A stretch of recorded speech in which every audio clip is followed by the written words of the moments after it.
T-minus 1 minute.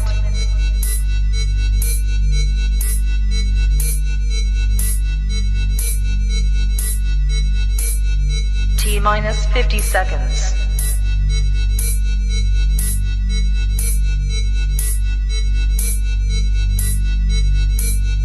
T-minus 40 seconds.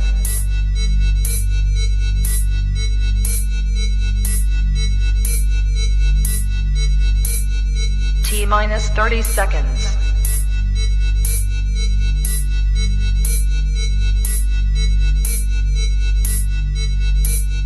T-minus 20 seconds.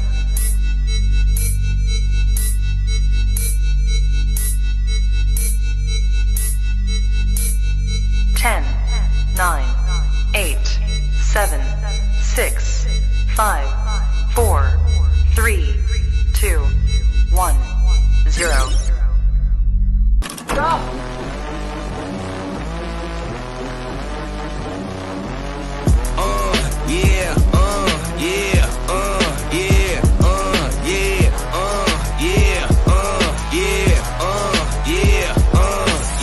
Wait a minute, get it how you live it. 10 toes in when we standing on business. I'm a big stepper, underground methods. Drive not get the most, not the lizard.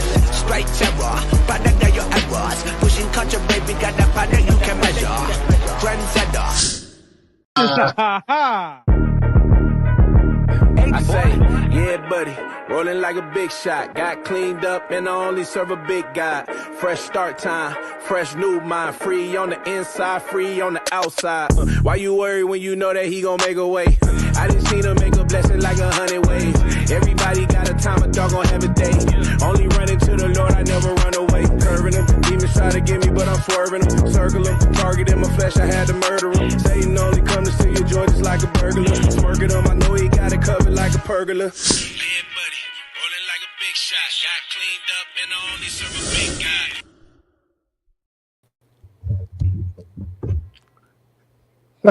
At the same, both at the same time. I wasn't expecting that. All right, cool. Listen, bro, I was gonna let you have the first word today, bro. Golly. Say what's up to the people, man. Go ahead, do the thing, man. Do the intro thing. Ladies and gentlemen, welcome to another wonderful episode of Maybe This Will Help, the podcast. Heavy on the maybe. If you're joining us for the first time, this is something me and my brother Donnie get together and do every Sunday, 8 p.m. Pacific Standard Time. It's basically, the show was set up as barbershop talk.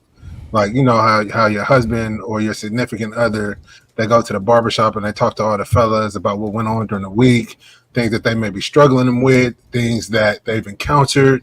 So basically, our brother Kerry, who started the show, took that idea and translated it into a podcast. So here we are, still trying to maintain the mantle that we've been tasked, that we believe been tasked by God to do, because it's something that we don't do for money. We do it for free as of right now. And I feel like it definitely has helped me. I could speak for my brother Donnie and say it's helped him as well. And, you know, we hope it has helped y'all as well. Listen, heavy on the maybe. Heavy, because maybe it doesn't. Maybe it triggers you.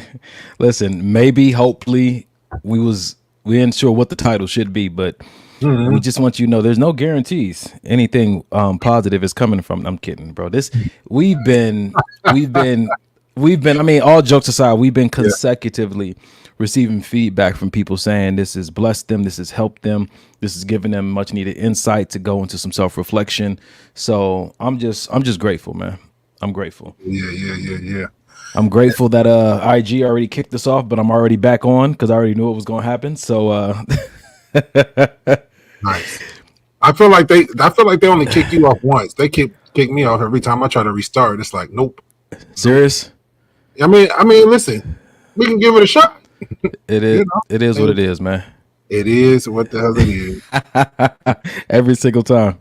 Every time. But we're gonna figure it out. Yeah. It's all good. You want to do it? I try to get this new code. Yeah, go ahead. Send it to me. I'm gonna talk to the people and get it set up for tonight. Right. Ladies and gentlemen, thank you for joining us. Maybe this will help the podcast, giving you the good, the bad, the alimony, relationship talk you can relate to. if you've been there for the first, if this is your first time, what we do is grab videos and post from online and just have a discussion. Like Mike said, it's just like barbershop talk. We just letting y'all in to what it sounds like, two guys who ain't got it figured out. Just want to have a fun conversation about stuff we've been seeing online in hopes that maybe it'll help. In hopes. And another thing is we don't ever come on the show trying to give advice. We just pretty much give our stance and our viewpoint on things that have either worked for us or haven't worked for us, or our specific views on certain topics. And sometimes advice might slip in there. It's not. That's what the maybe comes in. That's what the maybe comes in. That's a maybe. Yeah, listen, cause I don't want nobody suing me off advice they received off this podcast. Listen, it may not work for you. So maybe not. Maybe not. It ain't for everybody. Anyway, what was the highlight of your week, brother? Oh shoot.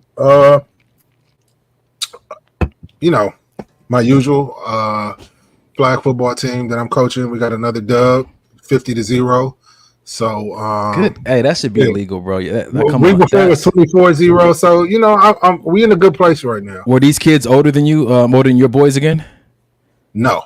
Okay. They're about the same age. What is going on, man? Hey, good coaching. That's all I can. Okay. I have nothing to do with talent at all. It's just the coaching. It's always good coaching. I put the new code in, so go live on your IG. All right. Man, all right. That was mine. Dude, highlight of my week, man. I got invited to this closed event called the Humanizers. And I was about to say, Diddy is in jail, so I was just wondering what kind of closed event. In his honor, we're carrying on something called. I'm just kidding. Yeah, man. I got to fix my brain. Don't make me go down that path tonight, Mike. Do not. We're back. Why is it so easy though? That's my brain. I got to get that saved. But it's a dope event, right? So people from any kind of walks and backgrounds, whatnot. So the host invited like 8 people out, and we got there and we just had discussion, like old school philosophers would just explore ideas. The 2 key points was about connection and respect. Okay. We wanted to have conversations to connect, but she only invited certain people that she felt like they were good humans and that they knew how to carry conversation respectfully, hear other people's point of view, and that their the true heart's desire was to explore, not to try to convince somebody, not to jump to a quick conclusion, not to be, know how to, emotionally regulate themselves and stuff. It was a pleasant experience for about 2 hours. But the highlight of it all was that when she invited me, she said, I want to close the night out with some masculine energy. So could you read a poem? And when I heard read a poem, when she said read a poem, I heard write a poem. So I haven't written a poem in years, bro. And so I wrote a poem that perfectly tied into the night with the topics we discussed, because I did the poem at the end. And so I think that I'm in a space now. I'm about to start writing again, because it was. I'll share it with you after the show. It was it was a good portion of my life just putting poetry. So that's dope. Yeah, man. That's dope. And it's always good when you can, because I know you're a creative mind, as am I. And I know it's always good when you can be around other creatives and kind of, you know what I mean, get those vibes going, because on a day-to-day basis, a lot of times as creatives, we have to find a way to insert our creativity on day-to-day. So it's nice to where you just go into an environment and it's all around you. You know what I mean? Yes, sir. Yeah. I mean, when it's curated like that, she did a great job of selecting who could be there.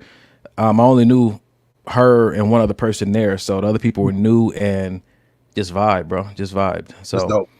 So that kind of set me off to, like, it gave me a good headspace to be in for even for tonight. So I'm looking forward to seeing how that affects tonight's conversation. Shit. So I know, man. Just listen, bro. Let's just it's off the cuff. I get it. Here we go. You ready? Yeah, let's do it. Ladies and gentlemen, we're about to start the show. If you haven't yet, grab your favorite snack, grab your favorite drink, and grab your favorite friend. We're about to get into the show just like this. Everybody here believe that we are what our partners really like? No. Okay. I think I got some of it. My slider is at least 76 or something. Depending on which slider. Yeah, that's it. Are we adding personality into the slider? Well, whatever you want. What do you think you are? I know what she likes. And it ain't me. Really?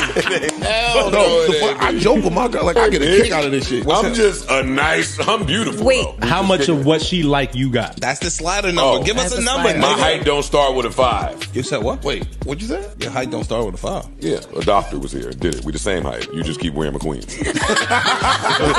So where you at? I'm gonna go 81. What's the question? As What far number are as you all on the the things slider? that your girl looks for, where do you think you rank from 0 to 100? Damn, I don't know. 80. That's safe. That's like the Kevin Samuel 7. 85. I know what the area. I ain't. I'm probably 82. That might be good 76. Maybe 76, 77. Do everybody? You already know. Yeah. How close are you to what Jay wanted, or is she just out on a limb? I'm Nigga. it surprised me. Because Jay. I was gonna say 80. She hit you with 100. I think. All right. No, I'll speak from what I thought she was gonna say. I would have said 80 because when we first met, I had a lot of trauma, a lot of Gotcha. like I was lying, I wasn't faithful. Like it was a lot of stuff going on with me when we first met. That I'm sure, huh? No. Oh, she said now it's 100. But then when we first met, though. Oh. But what would you have rated me when we first met? Like after you started finding out certain things. Oh, he was much lower. Oh, she said I was much lower. 10%, nigga. Got Yeah, right. tithe and offering. So this was charity that turned out. Nigga, right? You learn something new every day. Sheesh. Who needs marriage counseling at this point? Yeah. Y'all got the honesty thing down packed. 100%. But no, so I think, like I said, when we first initially started dating and got together, I think I was much lower, but through time and therapy and just communication, I think that stock has gone up. Nice. Yeah. So I took a moment to kind of think back about some past relationships. And I think I've shared this on the podcast before that I definitely wasn't the type of the girl that I was dating or got into relationships with. I wasn't necessarily their type. And it took them a while to adjust to, okay, I'm going to do this with you, but you definitely wasn't the type of guy I was expecting to do this with. Is this something that that you were told or something? Yes. Okay. Yes. Yeah, because so it starts with you asking like the person you dating or whatnot of your relationship, like who's your celebrity crush, and then you see how far away from that person you are. You're like, so what kind of guys are you like? Were you into or kind of into, and you don't hear your characteristics come up anywhere, and you're like, so what you doing with me? Right. Well, how did I make the cut? Faith, stepping out on faith. Hey, but see, I feel like that can be a good thing if I'm so far away from what you're used to and you still chose to be over here. It must be something great over here that maybe you ain't tapped into yet. You so optimistic. I try to be. And it's a thin line between optimism and delusion. And I operate in both at times. Listen, so whatever's gonna get me through the day. Honestly. Right. So I mean, to be honestly though, I love the guys on that podcast. They're just saying like, yo, they're married to these women. Like, I know that I'm not what she was looking for, like 100%, like I'm 80% of it, 70% of it. And so I wonder if that is something that really weighs on people. Like if you don't pick your type, does your person just over time become your type, or do you always have that on the background of your mind, but you just okay because you committed to your choice? Oh, I am a believer that the person that you choose, even if they're not your type initially, that they can become your type. I do believe that. It's happened to me. Like, I didn't really care for this part of you initially, but getting to know you more and understanding why you are the way you are, now it's like, okay, I can dig that. I can deal with that. So I'm listening to the other guys, talk and looking at a guy that, is overweight, you know what I'm saying, or bald. And he's like, yeah, but that's my lady's into men who are in shape and have hair. Right. You know what I'm saying to you. And I think that when we talk on this podcast about insecurities, I wonder if you know that you're not really your girl's type or your man's type. Do you subconsciously punish them in the relationship because you feel like they might step out on you because you feel some type of way about not being what they ideally were looking for? I can't answer that because, as you know, I feel like I'm everyone's. No, not for real. No, but tell the truth. I will not say that. I will not. Listen, you said it before. I can go back and find the. No, but I feel like there's beauty in the fact when I know. Just nigga, I know that I'm not her type, but I'm okay with that. It's beauty in being okay with knowing that you're not your woman's type, and y'all can still get along. Y'all can still have this great relationship. I just know I'm not what you normally go for, but you chose me anyway. So now I'm even more appreciative, and I'm not looking at it as a negative. Are you on the ballot for this year? This nigga, you are talking like a politician, my guy. I'm just saying, damn it. I'm appreciative. Like she did you a favor. Sometimes, yeah. That's a rough spot to be in. We've talked about this, but it's been a while since we talked about this. Like, we have, and we've said that don't do me no favors because then the dynamic of the connection can sometimes be like. Remember we talked about it. We said that in every relationship, there's the reacher and there's the settler.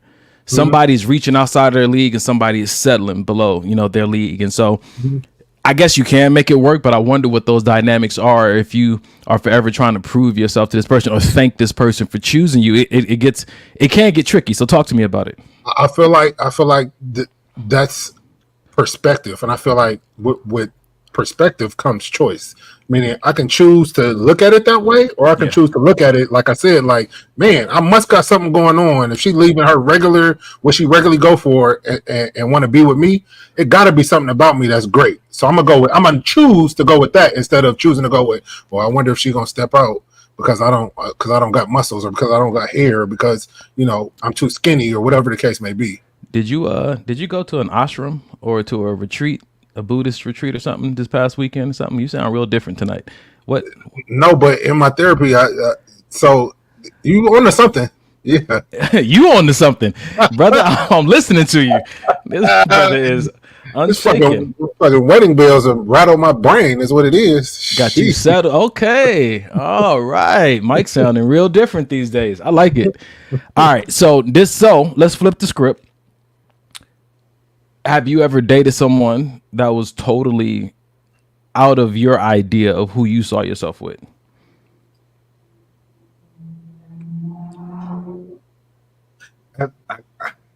Honestly, have you ever done somebody a favor? Is what I'm saying. And this is an honest answer, so I don't need your back talk. Oh, it's an honest answer. Just let me answer the question. All right. I don't have a type, so it's hard to. This nigga. I don't have a specific type to say, oh, this is not what I usually go for. Because if you line up anybody that I've actually been with and been serious about, don't nobody look the same, don't nobody act the same, don't nobody do nothing the same. They're all different. Nationalities, everything. Vote for Mike 2024. That's all I'm saying. Gee whiz. All right. So how do you choose then? What is the thing that makes you say, I'm gonna give you a shot? Personality. Okay, so you've never dated somebody with a personality. I didn't say that. No, I'm about to ask a question.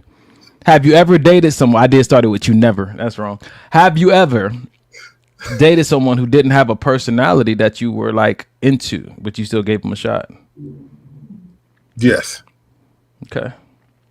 Because of the way they looked. Okay. It was pure like lust though. It wasn't like I want to get to know you. I could care less. But let's talk about that though. I mean, because I think a lot of people throw that word around a lot, lust. Yeah. But could it have just been attraction, or was it like just low down dirty lust? I just want to do dirty things with you. And okay, yeah, cool. All right, so we got to the bottom of that fairly quickly, ladies and gentlemen. Let's see what the chat is saying. Let's aim that question back at you though. Huh? Huh? Because I feel like everybody you've ever been with is probably watching the show. All 18 viewers right now are all people that you dated at some point in time. So your answer has got to be strategic as hell. No, it don't. I skipped the retreat. Boy. Jesus, you know. What was the question?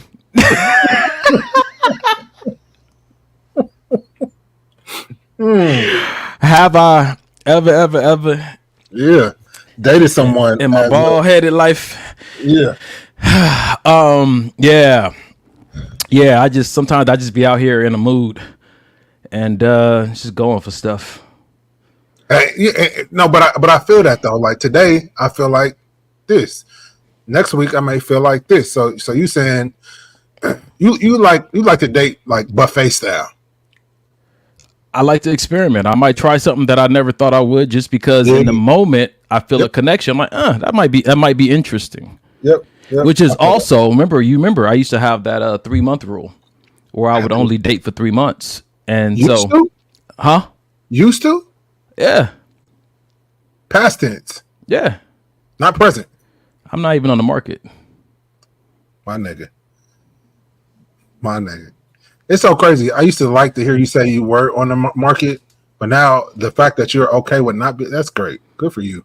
Listen, I'm telling you, bro, I'll finish that thought, but it's something you said last week about just being in the gym and I just be looking around and stuff like that. And I thought about that this week, and I recognize that I walk around now like I'm nobody's type. I walk around with this idea that people don't even see me. And I don't know when I slipped into that, but it's a great place to be in. I think it might be part of my healing. It might be part of the season I'm transforming or whatnot. But there's no apprehension when I'm in different spaces and there's attractive women or whatnot. I just internally feel like I'm not anybody's type and they don't see me. So I'm just moving through like butter. I like it. But back to your thought about all these women that you gave handouts to. I've done some favors because Why? Because I didn't know if I was right in the ideal that I created in my head. I wasn't sure if that was what was best for me. So I didn't want to be stuck in that space that this is what I want. This is what I believe that I need. It was always that room for error in my own idolization of what my partner needs to look like and be like, that I just left some room open for, this wows me, so let me try it. And so the 3-month rule was that we would date for 3 months, right? At the end of 3 months, we had to make a decision. We have a check-in. And the 3 month, you come to that check-in, you have this deep conversation about how things are going. We have to make a decision in 3 months. Either we're going to step back into being just friends or strangers. We're going to move forward into an exclusive relationship, or we're going to give it another 3 months. But the purpose of that 3-month rule is because I had heard so many people be like, I've been dating this person for 5-6 years and I don't know what we're doing and whatnot. That's because you won't stop and say, hey, let's have you ever heard that define the relationship conversation? Yeah, like so I set it up from the gate. It's like, okay, at 3 months, we're going to define this. And you know what it does? I think that if you have that intention from the gate, people are less likely to be absent while they're dating you. They're more likely to be intentional. Like, we're only going to do this for 3 months. So, let's give it a shot. And in 3 months, you get to see a little bit of them, and you get to see as much as them as they're intentionally showing you or as you're intentionally seeking it. And I feel like, it's not something that I feel like is fail proof. But I feel like it's a good intention that worked for me to identify some things, and stay intentional and stay accountable to my intention. Yeah. So would you say that you've had more positive outcomes than negative outcomes with that rule of thumb, or? I don't think I've ever. Dating. I was about to say I don't think I've ever qualified them as negative or positive. Okay. How would I though? Because I'm open to it. Yeah. What would you say would be a negative outcome? I honestly, I can't because it didn't end up as we became a thing, or we got together, or we got married, or we became boyfriend and girlfriend, whatever the case may be. Just because it didn't go down that route doesn't necessarily mean it was negative. It just mean that it just wasn't meant to be. So I guess it couldn't be negative. And that's what I'm saying, though, bro. I think we sometimes begin dating somebody like it's a guarantee it's going to end up in marriage because you like them. But the whole point of dating is to verify if the idea in your mind matches who the person is really showing themselves to be. You know what I'm saying to you? But sometimes we get so caught up in the idea in our mind that we ignore what they're showing us, and we're like, one way or another, you're going to become what I envision you in my head, and I'm going to ignore what you're showing me. And at some point, you gotta look at who the person wants to be, not who you want them to be. No, yeah, I agree with that.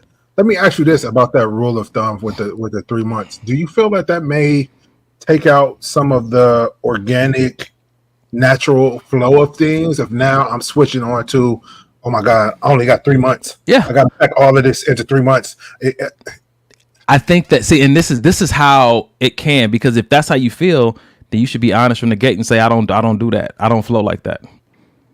Nobody got a gun to your head saying you got to do it. This is my proposal. Yep. Right. I'm not forcing you to do it. You know what I'm saying? But because this is my flow, it doesn't mean that it's your flow. And if it ain't your flow, then don't force yourself to try to flow with it, because it ain't your flow, and it ain't going to flow, and it's going to show in our the dynamic. What's the word? That was a hope it's dynamic. I hope it was too. Yes, nigga. That's all, folks. Right. Yeah. And this is not to be misconstrued as an ultimatum, because I think a lot of people will try to weaponize this 3 months. I can see it, how instead of it being, this is my thing, this is what I do, it could become more of a ultimatum. You got 3 months to figure this shit out. And it's not supposed to be that.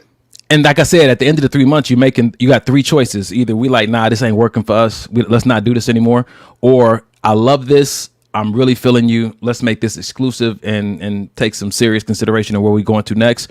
Or, you know what, I'm not sure, let's give it 3 more months. Yeah. It's always an option. You know what I'm saying? But I just think that there is I think what helps people to walk in their authenticity is accountability from the person that they're dating. Mm-hmm. And I think that that's sometimes what causes people to have these internal conflicts of showing up with their, representative or these other things that we call it, because we're not sure where's the accountability for this person in this space. I like them, but I don't know them. So there's this apprehension. And so when this is your first plan together, you know what I'm saying? Somebody be like, no, I can't do 3 months, but we can do 6 though. Mm-hmm. And I have to consider if I like that. Yeah. Yeah. And this is kind of off, well, not really off topic, but you just mentioned the representative, and it got me thinking, like, everything that is one way today and a different day tomorrow doesn't necessarily mean representative. It could just possibly mean I'm in a different space. Yeah, I was like this month, but something happened that has either altered my thinking, altered the way I move, or something that's caused me to change. Not necessarily like this was my representative, but I'm just not that guy now. Dude, people change every day. You know what I'm saying? Potentially, and sometimes in a very dramatic way. And I think that before we call it somebody's representative, it might just be another part of their personality that you're seeing in a new season that they shifted into. Yeah.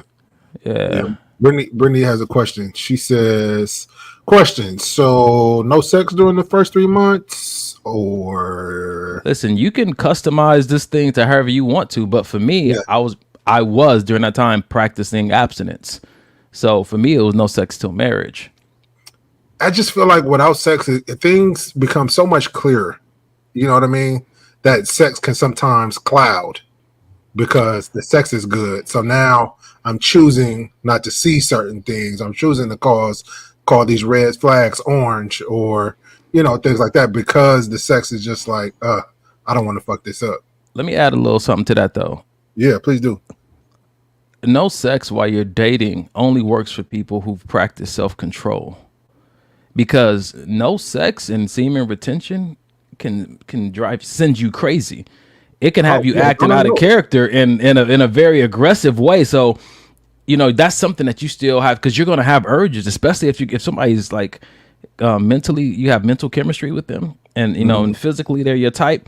If you don't have the strength of self-control, then that flesh is going to irritate you. And that might show up in your conversation with that person. You might show up getting mad at them because you want to do things with them, but you know you can't. And so now, they're like, damn, what's wrong? What's up with all this aggression? Like, what's going on with you? You know, so abstinence is good, but you gotta develop that self-control. And you gotta be realistic with yourself. Yeah. Like set realistic goals. Like, yeah. And I was in a relationship once. She was like, yeah, we can't be in your house together alone, after the sunsets. Yeah, if that's what you need to. But I didn't at the front, like, man, why you tripping? Like, don't even. But I, what I'm saying. But listen, though, bro, I had to remind myself that I've been exposed to so much that there's environments and rooms I can be in and not feel nothing, not feel a thing, right?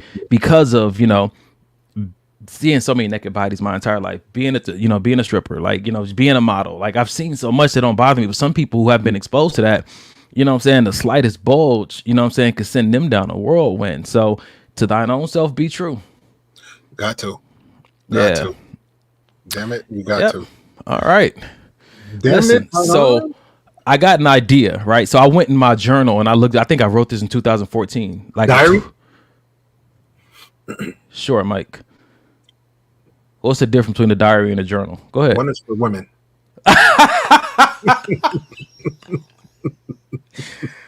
All right. So if there's any women out there with a journal. Oh man, Mike. All right. So yep. I wrote like a 2.5-page description of just characteristics of what I want my woman to look like. The list. You know what I'm saying to you? And so moving forward, you know what I'm saying? I got rid of it for a point. Now I went and looked back at it and I was like, ooh, I like this. I still like that list. Oh, good. It's like, that's good. Yeah. You know what I'm saying to you? So, but I once I'm, in a space and, out of this reservation spot, I'm wondering if that's going to be, my verifier, if that's going to be like, because I told you, man, I'm 44 now, right? I thought I needed a wife when I was in my 20s to do a lot of the things. There you go again. Sorry. Yeah. Sorry. Every time I say my age, this nigga. It's an accident. Apologize. I apologize.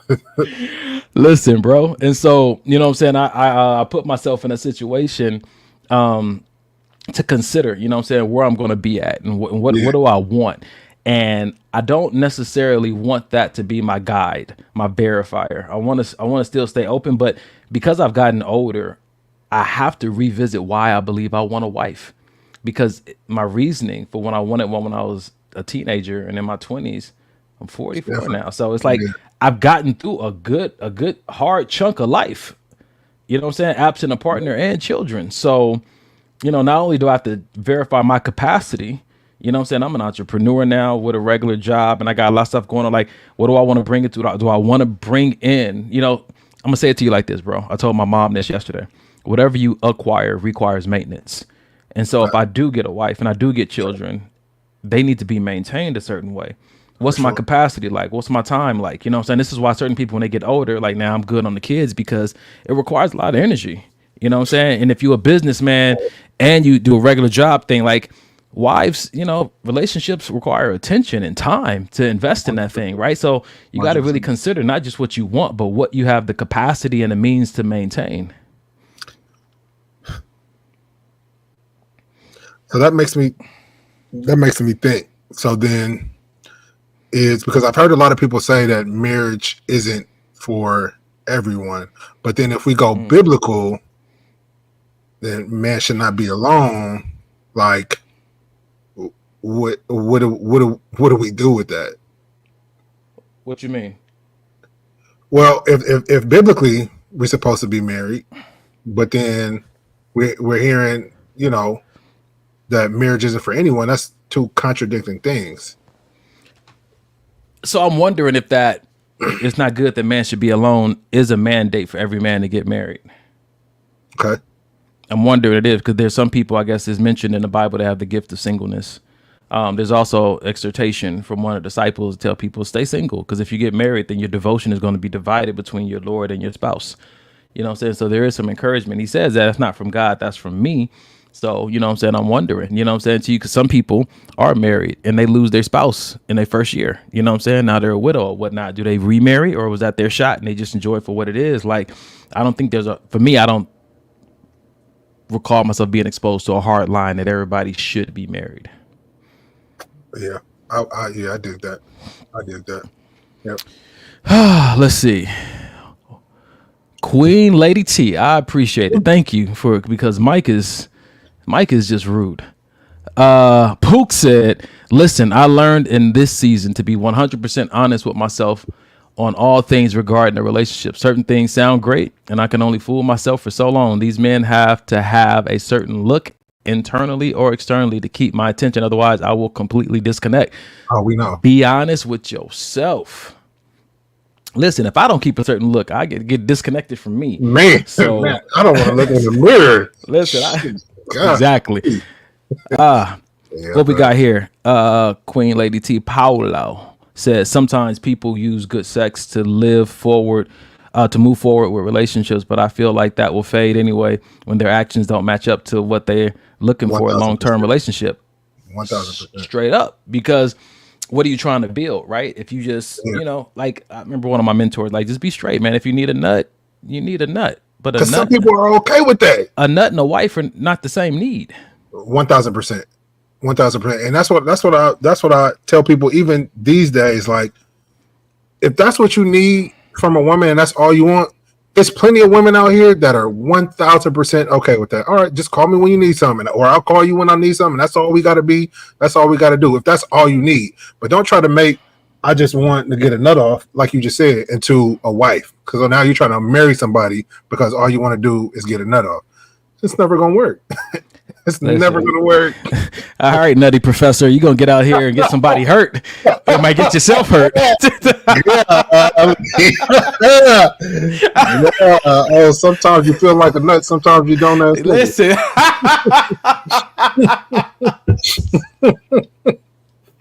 You got to be careful, my brother or my sister. Listen. Mess around and find out. All right. God. So, I'm going to move on to the next video for tonight, man. You ready for it? Let's do it. All right. She said, you've been naked, this all caps, 2 years on IG, and you still single. Sis, just get dressed. I got some thoughts. I feel like that thread was concern, love, and direction. So I just want to piggyback off that. You know, because a lot of us are showing a lot and not getting much in return. You know, so I don't know if it's going the way you thought it would. And even the exchange, right? So if likes and loves is the attention and what you want, how does it translate in real life? You know? Also, what type of guy are you attracting, right? Patterns should give us information. So in the dating project, we teach 4 pillars of attraction. One being perceived challenge, which is basically the idea that the value that you bring to a situation, the other person has to understand that it costs them something to get that value. So if you're giving things for free, the translation is not working in your favor. The cost being trust, the cost being time, the cost being intimacy, things that we want in lasting relationships. So keep it a little mysterious. Give them a chance to value the totality of you, sis, the total. She said, you've been naked, this all. At first, I thought it was going to just be a joke, because initially it was funny as hell, but then she has some really key, like, real life shit in there. Yeah, she did. Damn. So you know anybody like that? What's her name? You don't need to know. I'm with you. I'm with Carrie. Carrie said, why she throwing up gang signs? She was trying to get her point. People. So, you know, as I was, you know, heavy into photography, 2008 to 2000 and like, you know, 12, 17, something like that. So I do know a lot of women who are practically, you know what I'm saying, make it online. I took a lot of the pictures for them back in the day. Different reasons.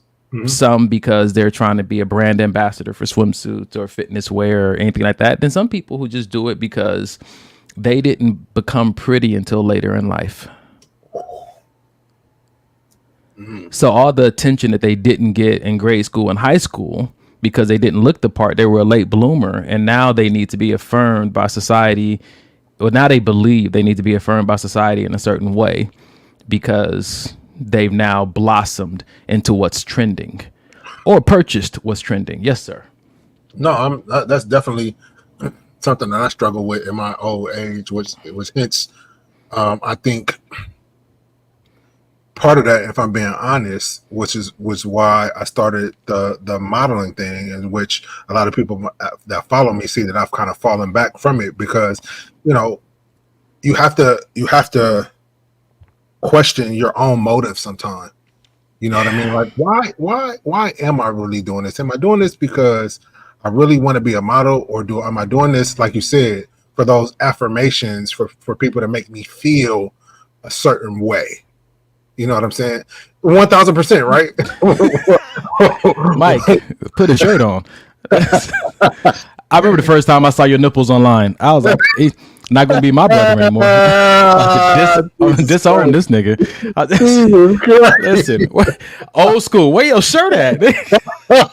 Why your nipples online, bro? Oh, shit. Out here looking like the nutty professor. Come on, man. You're rude. Golly, you are rude. But no, it nipples and navel. You got both of them things. A man's navel should never be exposed. I don't even want you to say that word in front of me no more. Belly button. Belly button. A grown man shouldn't have a belly button. Nigga.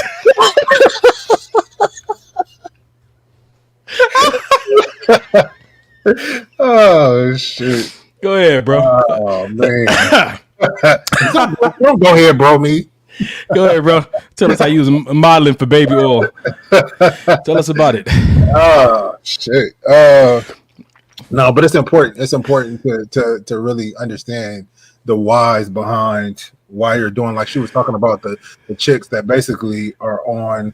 You know, everybody knows the IG models. Yeah. Like, is it? Because I remember me growing up, I thought IG models were just the girls that couldn't really get a modeling contract, and they just like showing ass. Mike, on IG. Are you considered an IG model?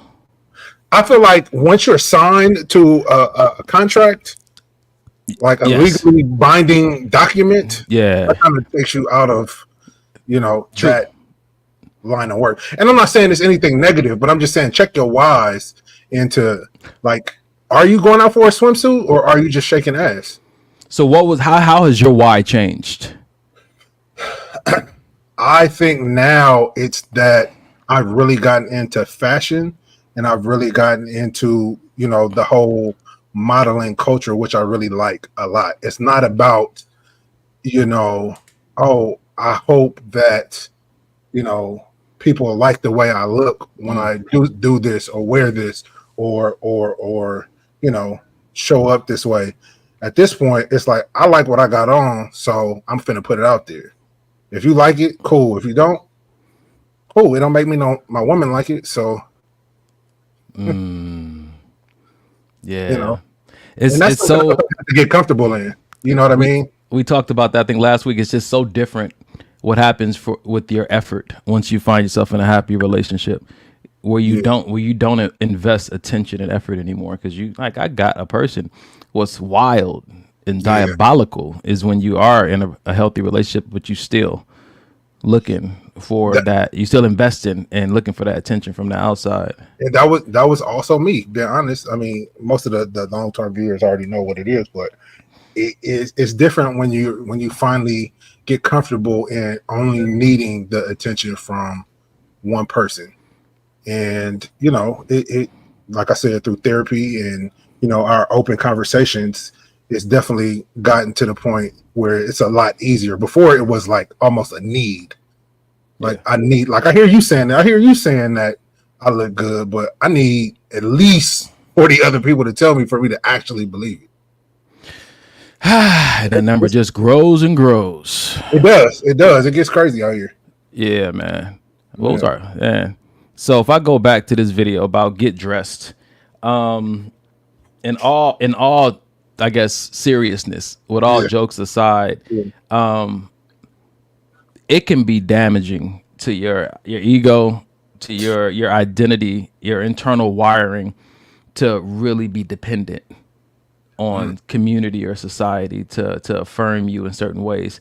I do think that is, if you have a trusted circle whose opinion about you can trust, whose view of you is pure and sincere, I do believe that can be healthy. But when it's strangers, and you get built up on what strangers say, if the strangers is having a rough day and they don't feel like liking you that day, they can tear everything down that they built up.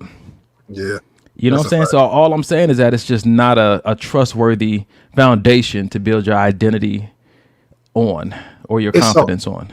It's so not. And I think a part of my maturity has come with me now asking her, like, certain pictures, whether it's a shirt off picture, whether it's a picture or a video of me at the gym, I always run it by her.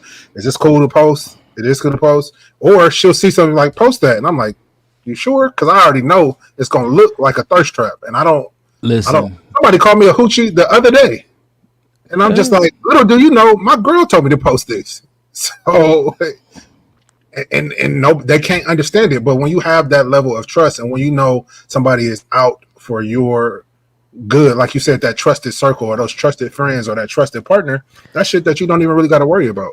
I need to be in a relationship so somebody can monitor my post. Listen, because you know me, I got, all kind of videos and stuff from me at the gym, and I don't post the topless ones. So when I went on that boat party, you know what I'm saying, and I said, hit you up too. Oh, you comfortable out here? Got my nipples in the belly button on the internet. Listen, that's how they get you. Nutty professor body out here. Listen, I was like, am I posting this? Is this my? I'm like, you know what? So the conclusion I came to in my mind was like, remember who you post for, bro. Yeah. And my news feed is full of things that I want to remember. I've made it into my own personal album that on Sabbath I can go back and look at it and be like, I love that. I remember that day. You know what I'm saying? It's the memories for me, right? Whether I don't, and I think the people have been upset because I don't really respond to comments that people leave and whatnot, because I hardly go back and read them. Those are my moments, you know what I'm saying? But some days I'm like, let me go at least say thank you or whatever, like from the 4 people that do, you know what I'm saying? You better post them shirtless pics. Listen, nipples were not made for the intranet. Man, listen. Bruh. All right, you ready for the next one, dog? Yeah, Titty Tuesday. Titty Tuesdays. All right, you know what? This is gonna be interesting. We're gonna flip the script just a little bit here. Is it when you put boys together, they just lose all composure and act like little children? Right, good question, governor. It's a great question. I'll answer it for you. You see, the boys, when they get together, they've created this circle of trust. There's no judgments. There's just dumbassery and good times. You guys are in those little gossip circles talking about how Sarah fucked over Farrah, and somehow that means they don't like Clara. The drama. And the boys are going to be out in the field seeing how many rounds of 5.56 it takes to take down a tree. So while you're out there dropping friends because they said you're not pretty one time, the boys are going to be saying the most fucked up shit to one another. Yes! And still be best friends the next day. I knew a guy that blew off 4 fingers off his buddy. They're still best friends. Maybe we do turn into children. I'll give you that much. But the last time we were happy, we were children. So we want to feel that again. We'll resort back. Let's go. So in conclusion, we know that time with the boys is finite. They could be gone tomorrow. So we're not going to waste a day. Guy friends, they just stay friends. It's a beautiful thing. Merchants and bio. Let's go. I love. Sheesh. That ending, right? When they got real serious on you. Yeah, wasn't expecting that. Go ahead, man. I got some thoughts, but go first. No, it's really, it comes down to what he just said, and I never thought about it from the standpoint of the last time you experienced that real happiness and just silliness and just letting yourself go and just being silly was probably when you were a kid.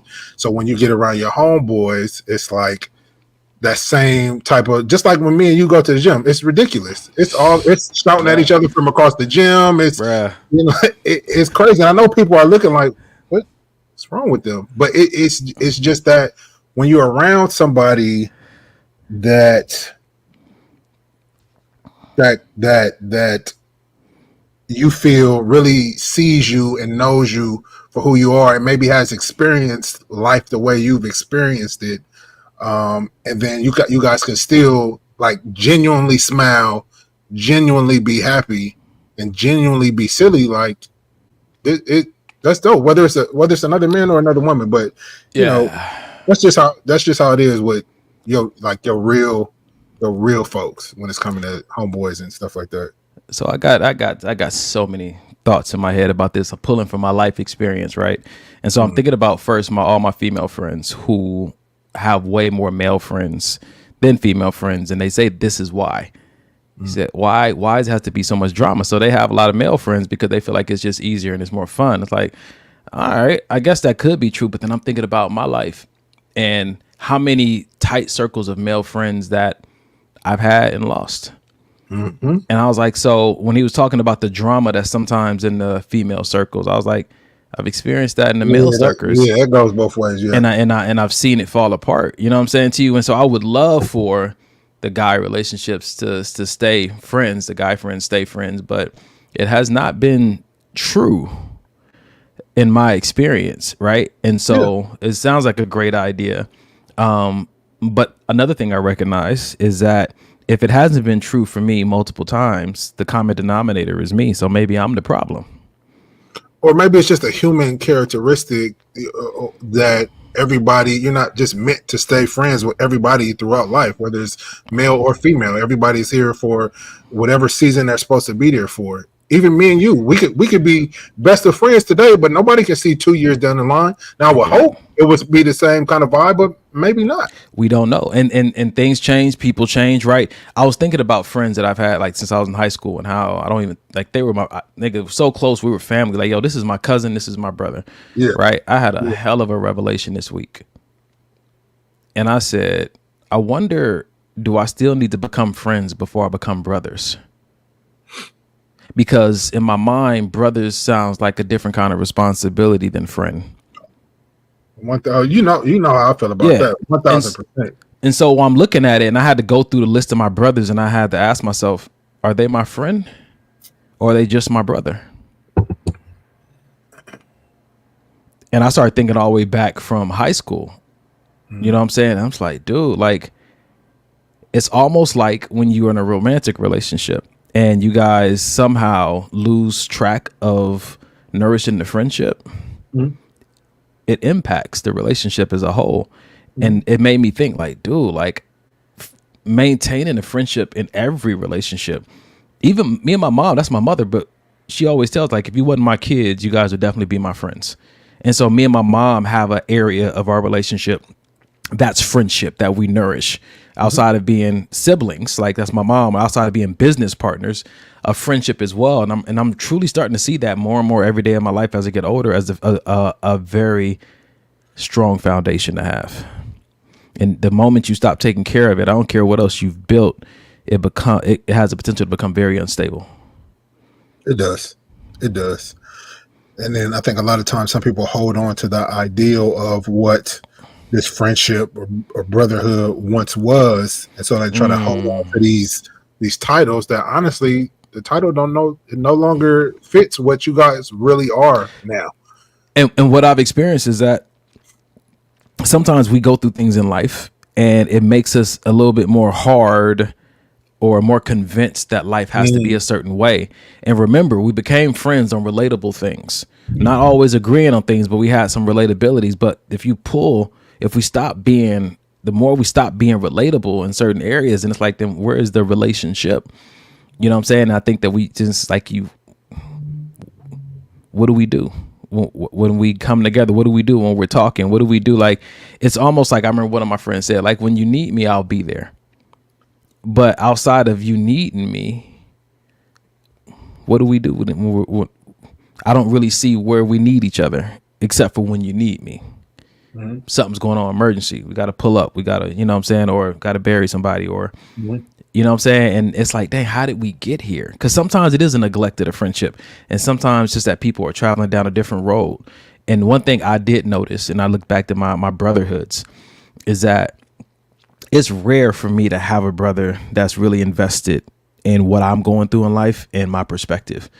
Because I'm a giver and I'm generous, is usually, yeah, you know what I'm saying, I can depend on Dom for this, or I can, you know what I'm saying, it's like, or I know I can talk to him, or I can, you know, get this, but it's rare, you know what I'm saying, to have someone that's truly like knows how Don thinks and doesn't try to change it. Mm-hmm. Just like, oh yeah, that's just Don. That's how he is. You know what I'm saying? And I never want anybody to try to stay in my life who doesn't like how I do life, because it's going to show in it's going to show in the dynamics of how you interact with me, and how there's always a challenge, how there's always pushback. I'm not talking about the lack of accountability. I'm just talking about that we just become so damn different that we are just really tolerating each other. Oof. Yeah, that's a bad spot to be in. Especially when one person feels that way, but the other one doesn't. Yeah. But to me, again, like we always say, that just goes back to communication, because this just didn't happen overnight. This is probably something that's been on your mind, or on his or her mind, or both your mind, and it's just going unspoken. Like, it's okay to say, why are we still friends, or what is keeping us as friends? That's okay to say. It's not an attack. It's not. It's a question. Like, legit. How could you wonder that? Oh yeah, I've heard that. How could you wonder if we're still friends? Like, dang, I'm just all right. Because I don't talk to you, and I don't even have a want to talk to you, or I don't think about you. You don't cross my mind. It's just like, and the honesty of it, because you'll know a tree by the fruit that it bears. So either it's gonna show up and you're gonna see it. Let's talk about it.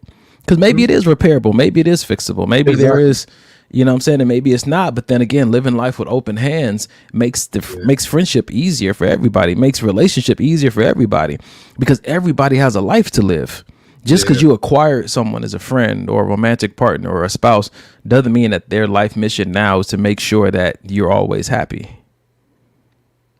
Yeah. They have especially a path. If they have family. Yeah. Because their first priority then becomes the family. Bro, I got it. You know what? No, I'm gonna play the video now after this question. So, Queen Lady T Paola. I don't know why I'm gonna make her Brazilian at some point. That's I don't know. Whatever. Yeah, I haven't messed nobody's name up in a long time on purpose. She said, I have a question. Why do people feel like when a woman has guy friends, they fucking? Because that's not truth. You know, I have a theory about that. Go with your theory, and then I'll kind of chime in.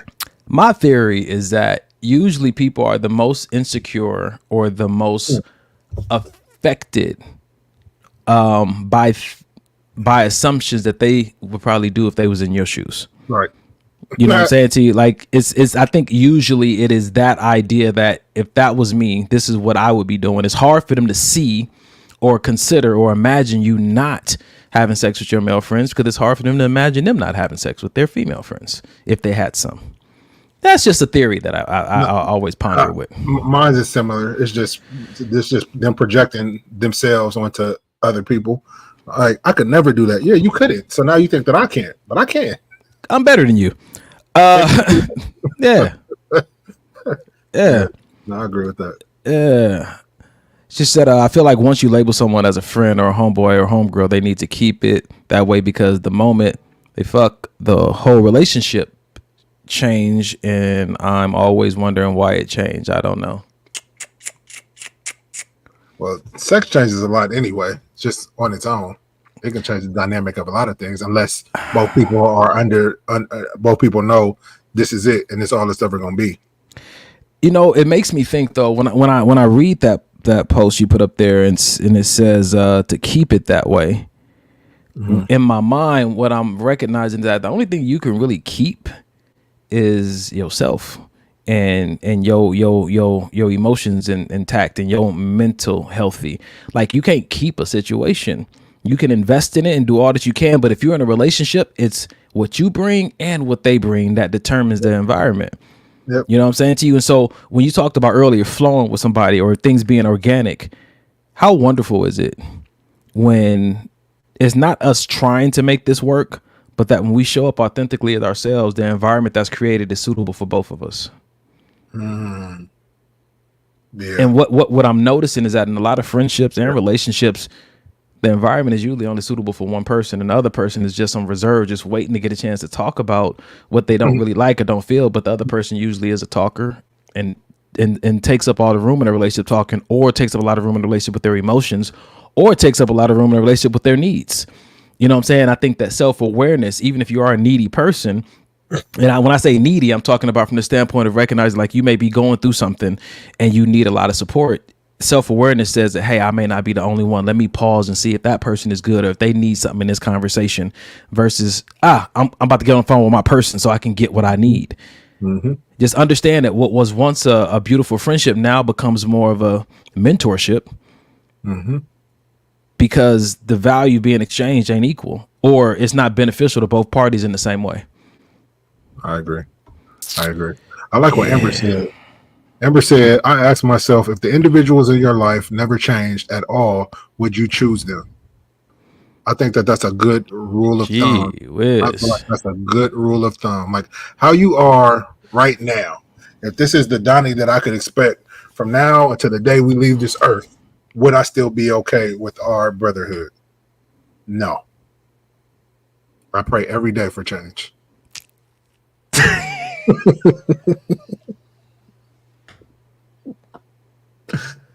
Make him into a new person, God. Wow. I feel like you practiced that line. I feel like you with God. I did. Yeah. We go over make him a better brother in Jesus' name. This nigga's off the wall.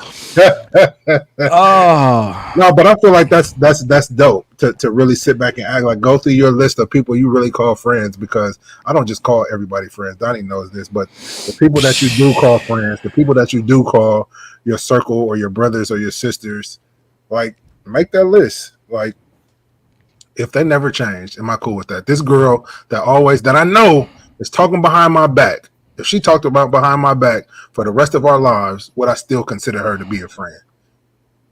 That's good, Amber. What I've noticed about myself, the older I get and the more I search, the clearer and more precise my definition of friendship becomes. And then I recognize that some people got in when that definition was still blurry. Some people got in when I wasn't clear. Right. Some people got in a friendship with me, or I created a friendship with them when I was in a bad space. I was in a dark space. I was in a depression. I was going through a healing. And so my verification or requirements weren't the same as they are now. And so every now and then I got to revisit the roster and be like, all right, things have changed. And that's crazy. The older I say this all the time, the older I get, the smaller that little circle. It's just colonoscopy. Huh? And 1,000%, and I'm good with it. As a matter of fact, I need to call your lady this week. That's why you don't want to get a colonic, because the older you get. We're putting all the family business out. Listen, there we go. So, Queen Lady T. Paola said, "Would you allow your woman to have guy friends and be okay with it?" I think off jump, I can't allow her to do nothing. Great answer. Great answer. I can allow myself to stay or leave if I don't like it, but I ain't trying to. If that's what you need to make sure that your life is full of purpose and satisfaction, then do you. Yeah. And if I can't roll with that, I'm not gonna change you. I'm changing me. Unless you Janae and you dated every superstar that comes on the TV, then that's different. I feel like a chancla is coming for your head. Just duck, nigga, duck. Listen, Terry said, I have a male best friend and his wife loved me until they got married. Now she has a problem with our relationship. I told him he took an oath before God, and if you have to lie to your wife about being around me, then I will be your friend from a distance. Yeesh. I respect that, Terry.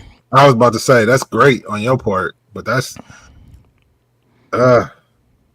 it is kind of like what happened. Like now that you're married, but even in that mystery, I think it shows her value. Like respect is top tier. Commitment, like you made an oath before God. So I'm not about to be on the consequence end of supporting something that I know I wouldn't want to happen if I was in a relationship. Yep. All right. All right, so I got something for you, Mike. Let me see if I can. You know what? Because we were talking about this, I'm gonna move in this direction. I think we shouldn't take for granted how much the abandoning or the ignoring of friendships has affected romantic relationships, because people have now shifted all of the expectation, all of the support, all of the you know the love that they got from a community of friends, and they've moved it on to one person. And a lot of I think there's a few studies that have actually shown even having a friend where you can talk shit about your partner too, which is healthy, by the way. Yeah. Actually improves your chances of staying with your partner. Oof, I'm having an insight here. This is thank you for being the truffle pig and uncovering this magical little insight that the same thing is happening at work is happening in our relationships. So it used to be where we sort of had bowling leagues and we got our community from there. We got our sense of belief from church. Work was the place we made our living. We had barbecues with our neighbors. And over time, those things have disappeared. And now we demand of our work that you be the place of purpose. You be the place of community. You be the place of my social life. Now you be the place that matches my politics. We're putting all this pressure on work to fulfill every desire I have. And we're doing the exact same thing in our relationships, which is we seem to abandon those outside places, and we're asking of our partners to be everything all the time, always, which is an unreasonable and unfair standard to put on someone or be put on us. I've never thought about it from the workplace as well, and that's why you're my favorite truffle pig. I know Anastasia has time to run, so I'll leave you with one thing that really, for me was perfectly apt for this conversation. Eye opener. Yeah. You are my everything now. Hold on. It still takes a community, my nigga. Hold on. But so somebody telling you you're my everything sounds lovely. Like, yeah. But you now have every responsibility too. Everything. Everything. Yeah. No thanks. I don't. No thanks. But I do feel like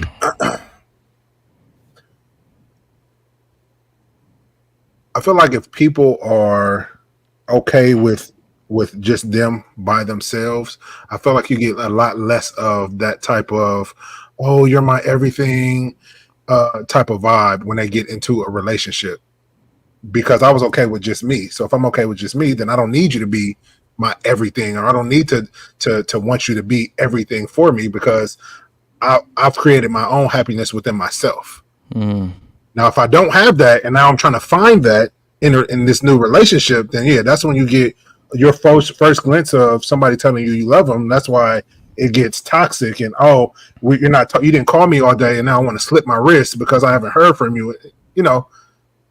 But had you been stable enough to be in a relationship in the beginning, you may not have been here. It's good to take time to get to know people, see how they do life. What is your support system? I'm not saying you got to have a circle of 8 people. You know what I'm saying to you? Because some people don't need all that. You know what I'm saying? But what do you do? Like, you know what I'm saying? So if I'm dating you and I see that, you know what I'm saying, you go to, Bible studies, and then you have a softball league that you're a part of, and you're, close with your work friends. Sometimes you hang out with them after work. And I get into a relationship and I'm like demanding all your time. What I'm saying is that all those areas that used to pour into you, those specific things, I'm now going to take ownership of. I'm not sure if you want to do that, good sir. Yeah. It's a lot. You know what I'm saying to you? And I think that then it starts to just, our community and the people that we choose to be around, the jobs we work, mold us in a certain way. And I think that sometimes narcissistic behavior wants to isolate that person so that you can mold them specifically on your own, without any family, without any friends, without any coworkers. And I think that, it's something to be mindful of, because it can sound romantic on the surface. Yeah, and I think that this is a part of where some people have to break free from their family when they do get into relationships, they do get married, because, the parent may have been used to being that person, you know what I'm saying, for their child, but now somebody's going to take over that specific responsibility. But you could still be the mom, you could still be the father, but you can't be the spouse. Yeah, can't hold that position. Yeah, that's wild. And yeah, that what he said, like who was that just said? Kerry said, "Oh, good point about work-life balance," and that's also true. Like at the job that I work now, my regular 9 to 5, they have events and potlucks, and are you coming to this? And we're going to. No, Y'all are my coworkers. Y'all are not my friends. I don't want to hang out with y'all because as soon as I start hanging out, now you want to get into, you want to get into my personal life and you don't need to know all of that. Yeah, and it's tricky though because sometimes people feel like if they're in your life in one way, then that gives them access. That gives them access to the whole house. Yes, it's like nah. We work friends, we church friends. You know what I'm saying? like this, and I think it's not, and it's not a disrespectful thing, but it's also a thing of I need to verify people before I give them access because relationships equal influence, and so.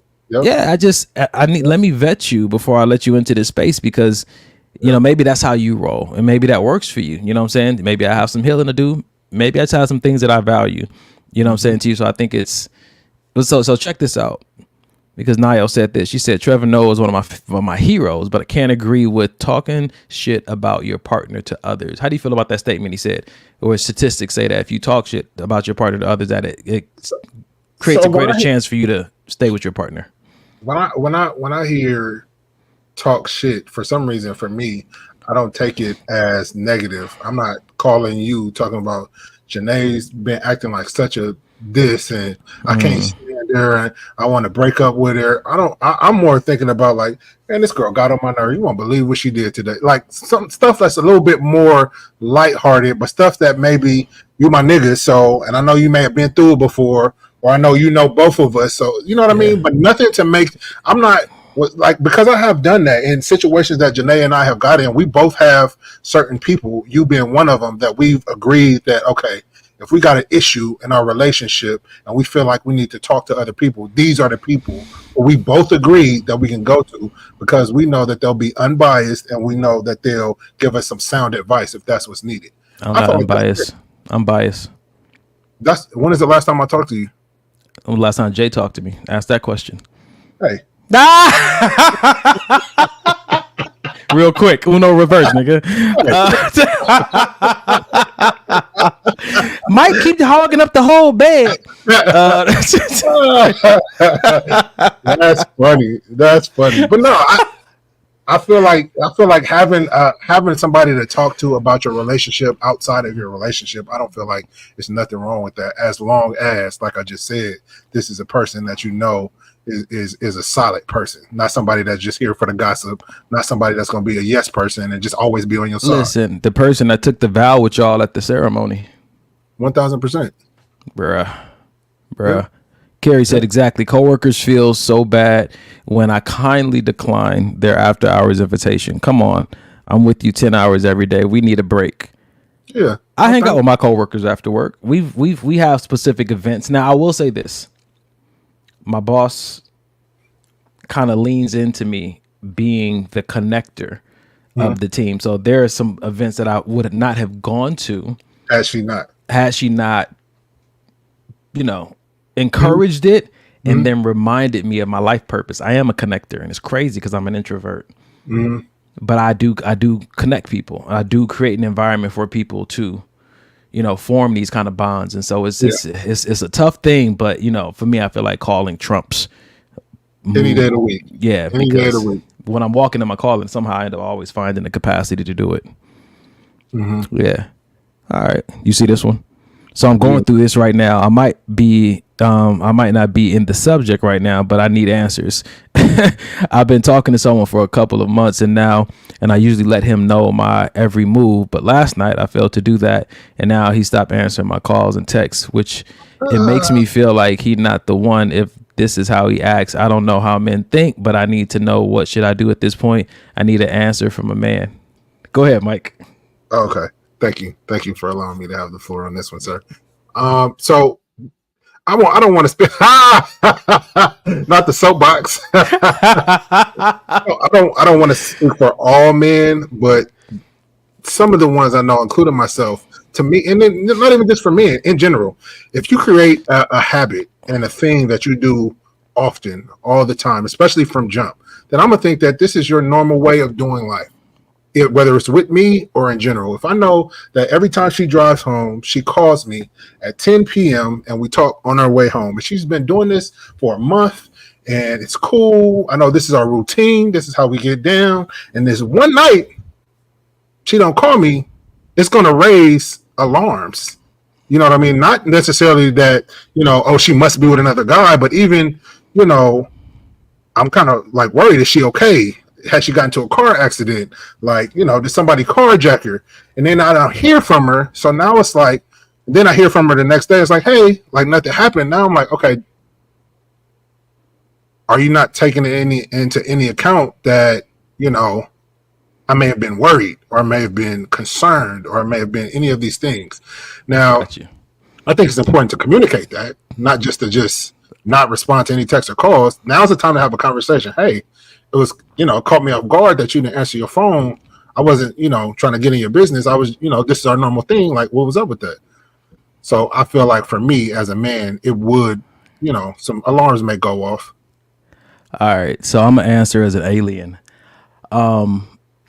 Looking through this whole message, I've been, where'd it go? I've been dating, or I've been talking to someone for a couple of months.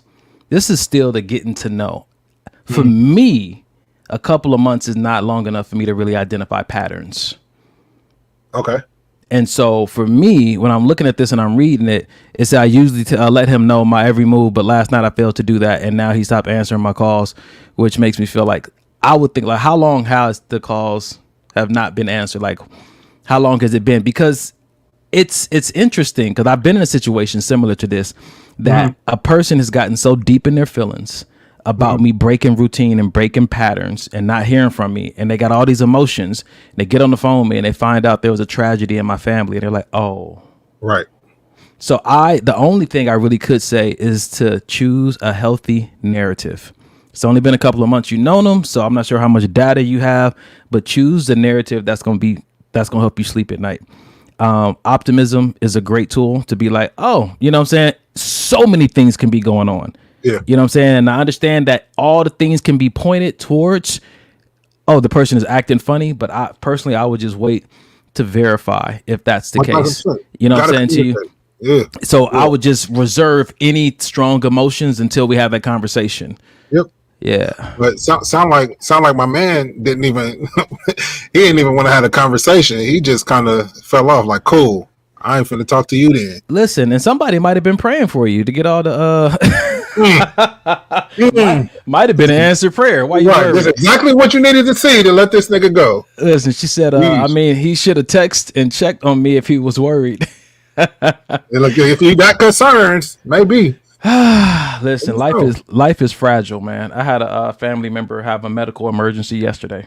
You know what I'm saying? And then me and my mom were talking. It was like, you never know. We think, you know what I'm saying? We got it sold up. We think my grandmother's 93. We worried about her any day now. And it wasn't her. It was a younger relative, right? And we're like, any day, life is fragile. So I do my best to try to give people the benefit of the doubt. You know what I'm saying? If it's been a few months, you know what I'm saying to you, just note it and wait for verification. But, keep moving as life is moving you. Yeah. 1,000%. But I'm not going to sit there and act like I'm a robot to where I can't relate that certain emotions are going to try to rise up. But, but that's why I have meditation every morning. That's why I try to do my breathing exercises to make sure that the narrative that man, this stuff comes up way more than I would like to admit in certain situations. So I almost expect it now. You know what I'm saying to you? Like, I have friends that don't return the phone call and I'm presented with all kind of stories. And I'm like, no, Don, relax. This is just like when relax. Because the first thing that happens, we have this thing called our personality filter. And so situations that come at us, the first thing we do is delete, distort, and generalize. Our personality filter does that. And then we take whatever's left of that situation after we've deleted, distorted, and generalized, and we compare it to a library of events we've gone through in life to try to give it meaning. Right? And so remember, you never had an emotion that existed outside of a meaning that you gave it. Mm-hmm. Every emotion you've ever had was dependent on you giving a certain meaning. So when you give things a certain meaning, that's where the emotion comes from. And so I try to I don't try to be delusional, but I do try to give a fair meaning. I don't just look at how it's affecting me. I look at all the possibilities that I can see and say, what's the healthiest meaning I can give this so that I can have the healthiest response, so that I can go on through my day and not, be angry walking around here about something that's still a mystery.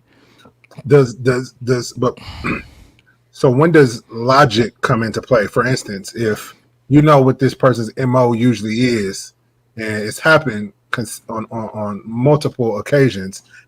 At that point, when is it safe to say, oh, this is just like the other time? Or is it always that maybe it's something different and you getting your hopes up to get them let down? Here we go. If you don't call me by 12 a.m. tonight, I'm done. Listen, there it is. There it is. Listen, give yourself a cutoff time. Yep. And that's it. And if you ever come back around, be like, yo, what happened? Like, oh, well, you know, I have this internal rule that if we're supposed to be talking and I don't hear from you for 3 days, then you forfeit it. Well, it's just an internal rule, because after a few months, it ain't your job to protect me. It's still mine to protect me. And this is something that I need. So now, you know, it's so much to say about that. It is. I'm not even mad at it though. That like at her, if you don't, you gotta, and that's a part of what we were just talking about as far as setting boundaries though. She'll come back on next week's episode like, yeah, this nigga was in ICU and damn. Golly. That's why we heavy on the maybe. Heavy on the maybe this will help. Ruin your whole relationship fucking with us. God. Jeez. Listen.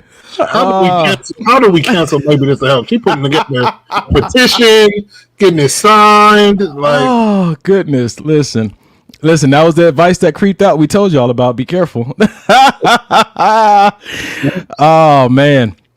All right, I'm gonna make a move, man. I'm gonna ruffle some feathers. You ready?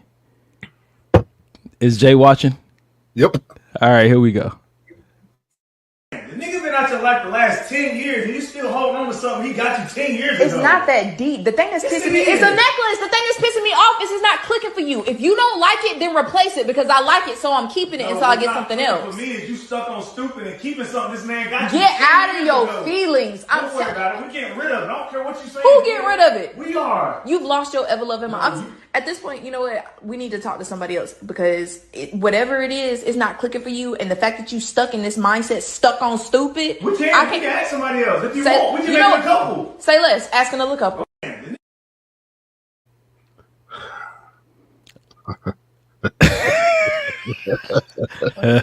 Not the Denzel laugh.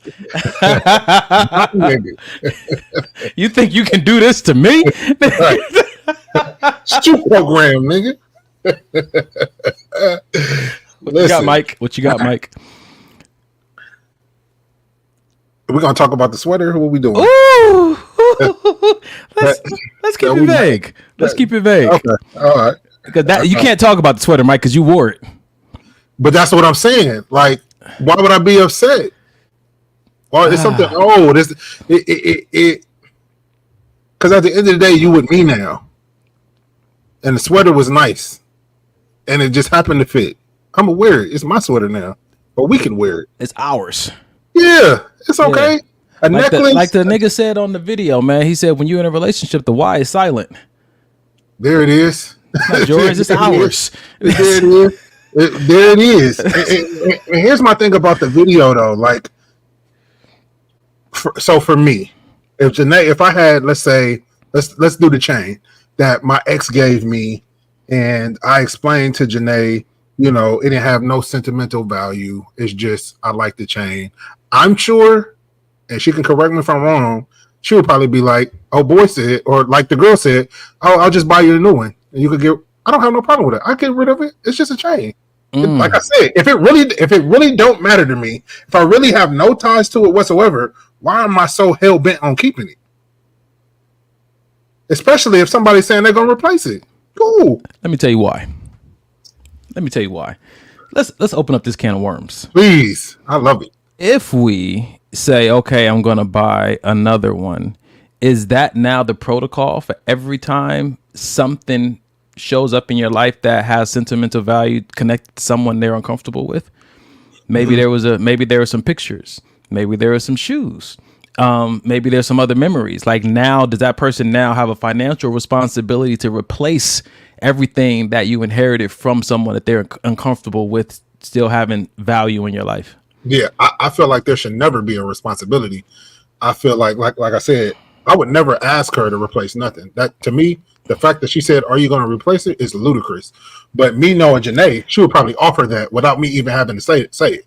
Oh, they crossed the line when he said, "Oh, you stuck on stupid." I said, "Oh, when you're having these conversations and the stupid comes in," but I give them props because I can see the emotions escalated, but it did die down in a healthy way when you talk to another couple. That's a strategy that you learn in couples therapy.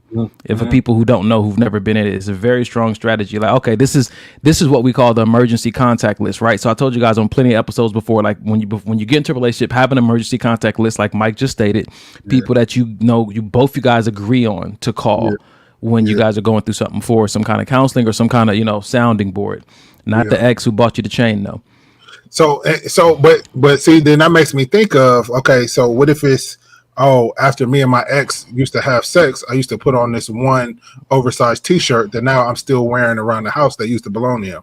Now, to me, that is directly tied to emotion, feeling, whatever the case may be. Cool. And for me, I may express to her, like, or even ask the question, like, is this an emotional tie? Does it make you think about every time y'all had sex? Like, what's behind this? Is it become a comfort blanket? Because I'm supposed to be a comfort blanket now. I turn the same question back to you. What are you imagining?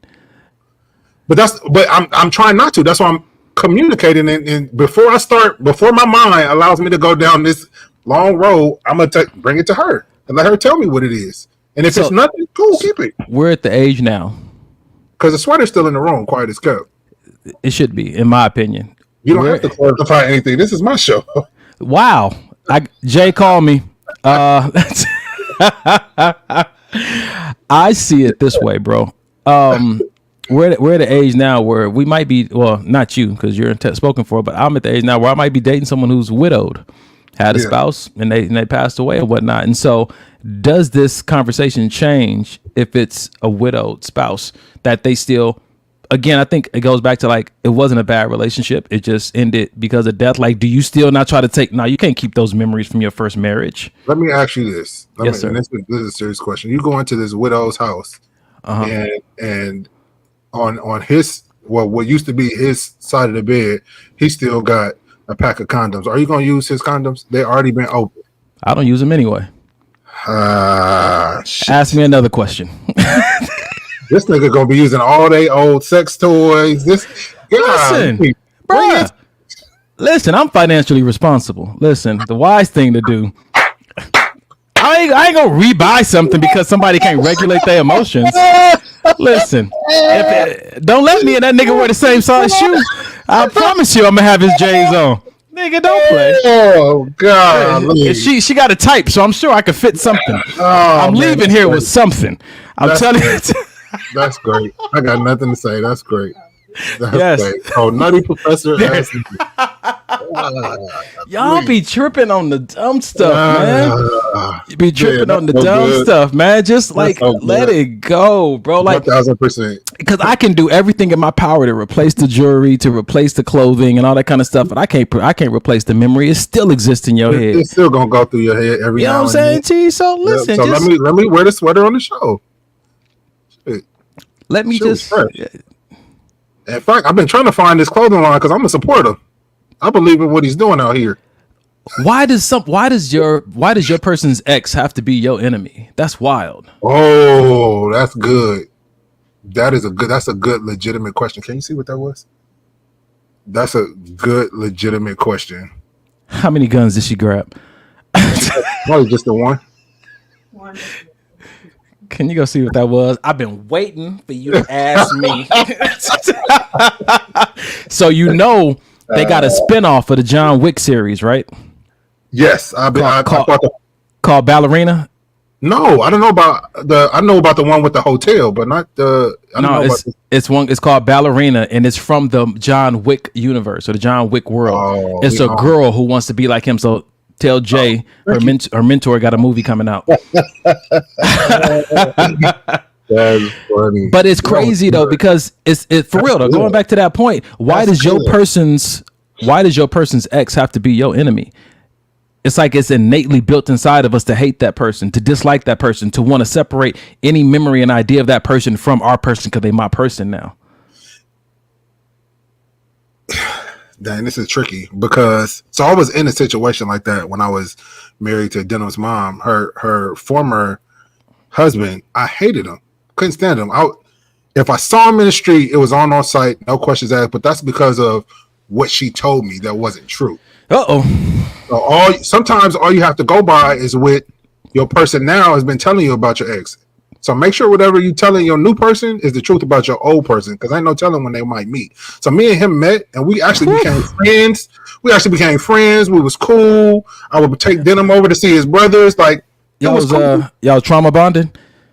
High key, not even low key. High key. Yeah, y'all was in the same support group. Man, listen. me no got date island girl no more. Me not trust them. Trust them. Yeah, man. But nah, it just, you know what I'm learning?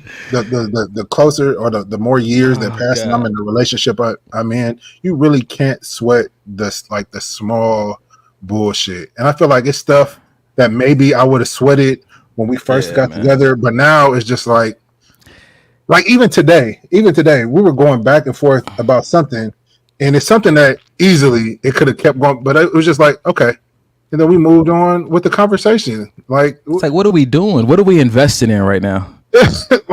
Right. It's just, it's wild, man. Like, I think again, the more self-aware you are, the more you recognize life is precious, and I ain't going back and forth with you niggas at all. You know what I'm saying? If that's your person, your spouse, your mama, anybody. Yeah, stop trying to control people. Stop trying to control their stories. Stop trying to control their emotions. Stop trying to take control of their memories and their sentimentals, and let people be who they are. If you can't hang, and it's not for you, then bounce, bruh. Oh God, Gingy, don't be coming over here starting. I saw it. I was like, "This troublemaker." Don't be talking about us. Okay, so Paola, are you Brazilian? What's going on? Because I think she's. I want to say Hawaiian. I could be wrong. Queen Lady T Paola. Me no trust them. Right, spot. Any guy wear hair in the pineapple. Me no trust them. All right, man. So before we move on to the next video, let's just finalize this conversation about having things. Having what? Got my whole attention. Got my. Golly. I don't know what you thought I said, but just read it. She saw my one. I heard you. Okay. First thing I thought about. What, ankles. Mike? Come on, ankles. All right. Jesus, help him, Lord. So let's reel it in. God, dog it. Reel it in. Nutty Professor. So what I'm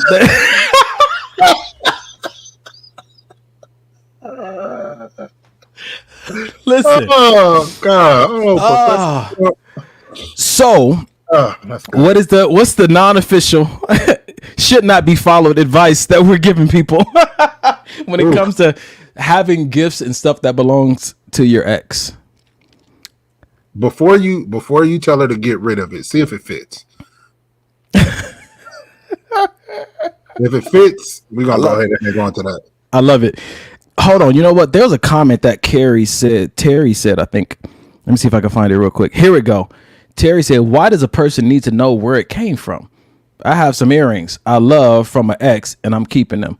Like, why do they need to know where it came from? So in this situation, I think it was like, it's clearly too big for you and it's a little bit too small for me. Where you get this from? Not what nigga you had over. It was just where did it come from? I ain't never seen it before, and it's nice. Earrings, shoes, bracelet. So why you over there giving my sister a hard time about this hoodie? Do you have anything in your inventory, Michael, from your previous marriage? Well, you should have saw how fast this nigga looked over here at me. God. He said, "Nigga, I don't even want to look to the left right now." Nigga said, "Nothing but a broken heart." I don't know what it is. That's it. And drama shit. I don't know. Nigga, you have these therapy bills. Golly. Nah, but all the stuff that I've had was a lot of like clothing and stuff. Everything else, I think I either grew out of or just don't have no more. Bruh, I got cash in the receipts. This is good. Question. What about the old wedding rings? Nigga. Yeah, I was about to say I had mine when me and Janae first met, but I was trying to sell that thing. I had bills to pay. Yo, I don't think it's stuff like that's a. If I'm honestly speaking, I feel like that's a time in your life that clearly at one point was very important to you. So I don't think that it necessarily means like you're trying to hold on to the thought or the idea that you are married to this person. But like you said, some stuff are just memories that people want to keep. And me being quote unquote the new guy, who am I to come in here and tell you got to get rid of something that was important to you? No, I can't do that. I can't do it. It wouldn't even be right. I wouldn't ask her to do that. So I and here's another perspective. So throw the whole thing away. I think for the sake of just like, man, like I don't want to let's just start fresh. Some people that's like we just gonna throw everything away and act like nothing ever happened before you. Listen, bring it to me. That's not even reality. I'll take it. Let me tell you what my ex did. One of my exes. So me and her, we were friends before we got into a relationship, and then after we went our separate ways, we remained friends. All the stuff, all the Valentine stuff, pictures, clothing, everything that I just got her. She moved to a different state, and she packed it up and she said, "Here." So I didn't want to get rid of it. I'm not sure what to do with it, so she gave it to me. The fuck I'm finna do with it? Give it to the next woman? I don't know. You said you like to save money, nigga. I don't know what you're doing with this stuff. Yep. I say what you don't know won't hurt. Well, it's new to you. You ain't never had it before. Come on, listen. Recycle, reduce, reuse, man. Yeah, listen. I get it, brother. Listen, when you went to the pawn shop to get that engagement ring, you don't know where it had been. You don't know. Cut it out, man. They got a new box off of Amazon. You don't know. They playing games. But I feel like this. Like when it comes to body counts, a lot of people ask, I can't take them back. So why does it matter? Just like it's still a memory in my head. I can't give it back. I can't say I didn't have sex with the person. It's already done. This chain that they gave me 30 years ago don't really make no never mind. I just like the chain. I can't give it back to the person. So just let them keep I don't know. It's just no big deal. Some stuff is no big deal. Mike, what direction should we go, bro? Because I got a whole bunch of different videos on here. Because nothing on the same topic. That was a good topic, but I'm not even sure. Yeah. You know what? How about this? I got something for you. Let's try this one on. I don't believe unconditional love is realistic. And I don't think that we should want it to be. Like, really unpack that. I would never want someone thinking they can do, say, or treat me however they please simply because they think my love is unconditional, or they think because I'm not going anywhere. I think that we need to normalize being aware that we're not entitled to anybody. I need to treat you correctly. I need to wake up every day and apply myself.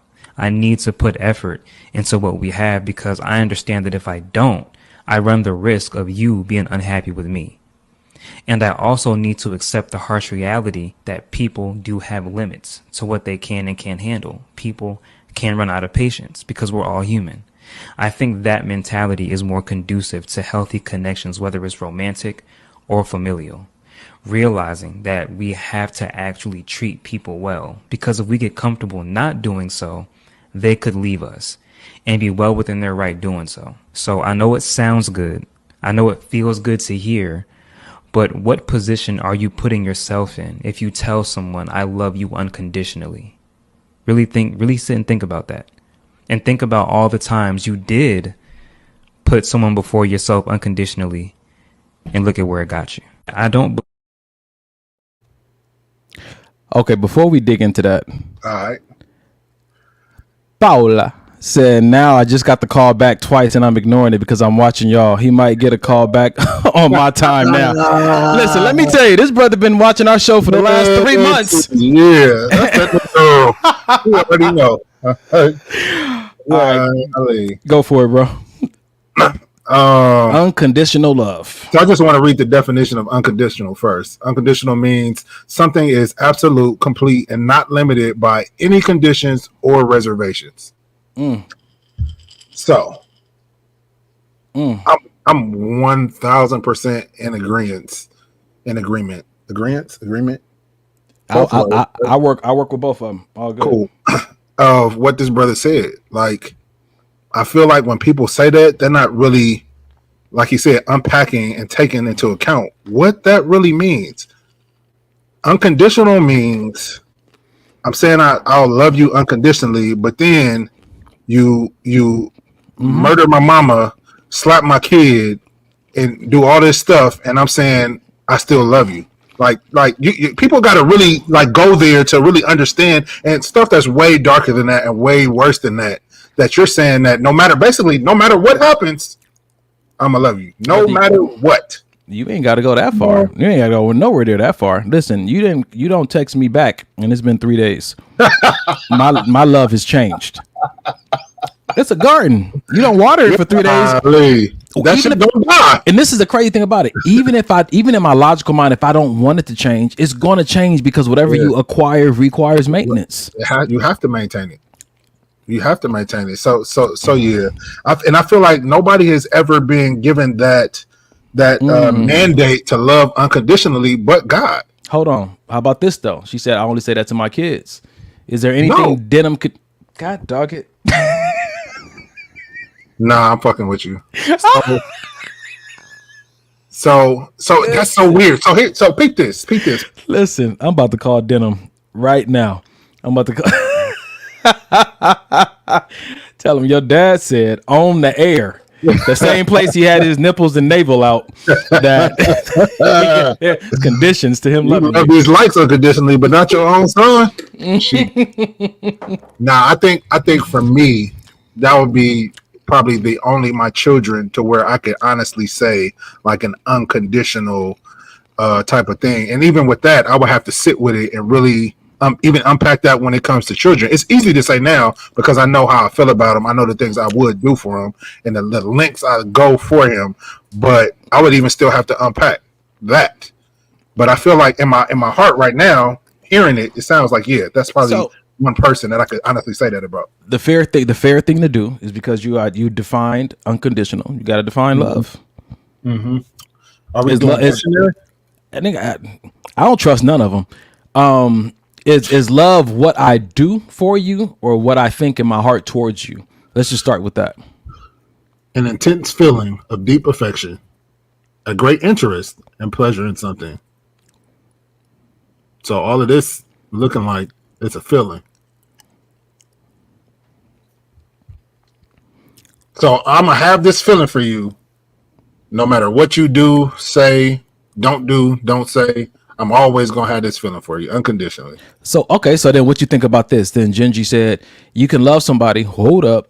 You can love somebody unconditionally, and it doesn't mean that you tolerate abuse or boundaries that God set in place for you. I can still love you unconditionally and leave you. Can you? Can you love them and leave them?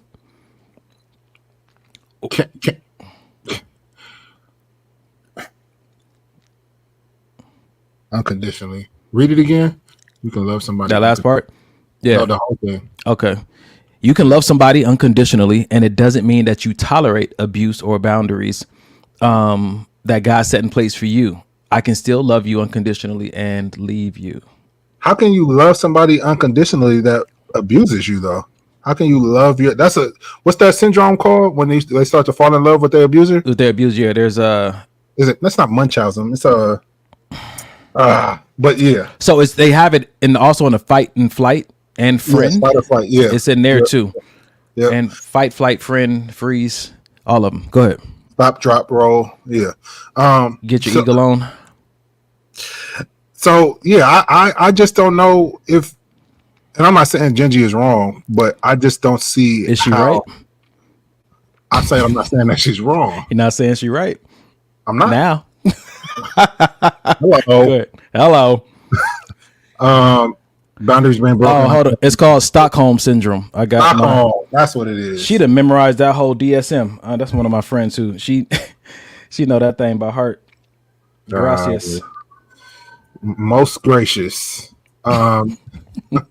Genji said boundaries being broken. I'm talking in the context of if you fell in love before this person started abusing you.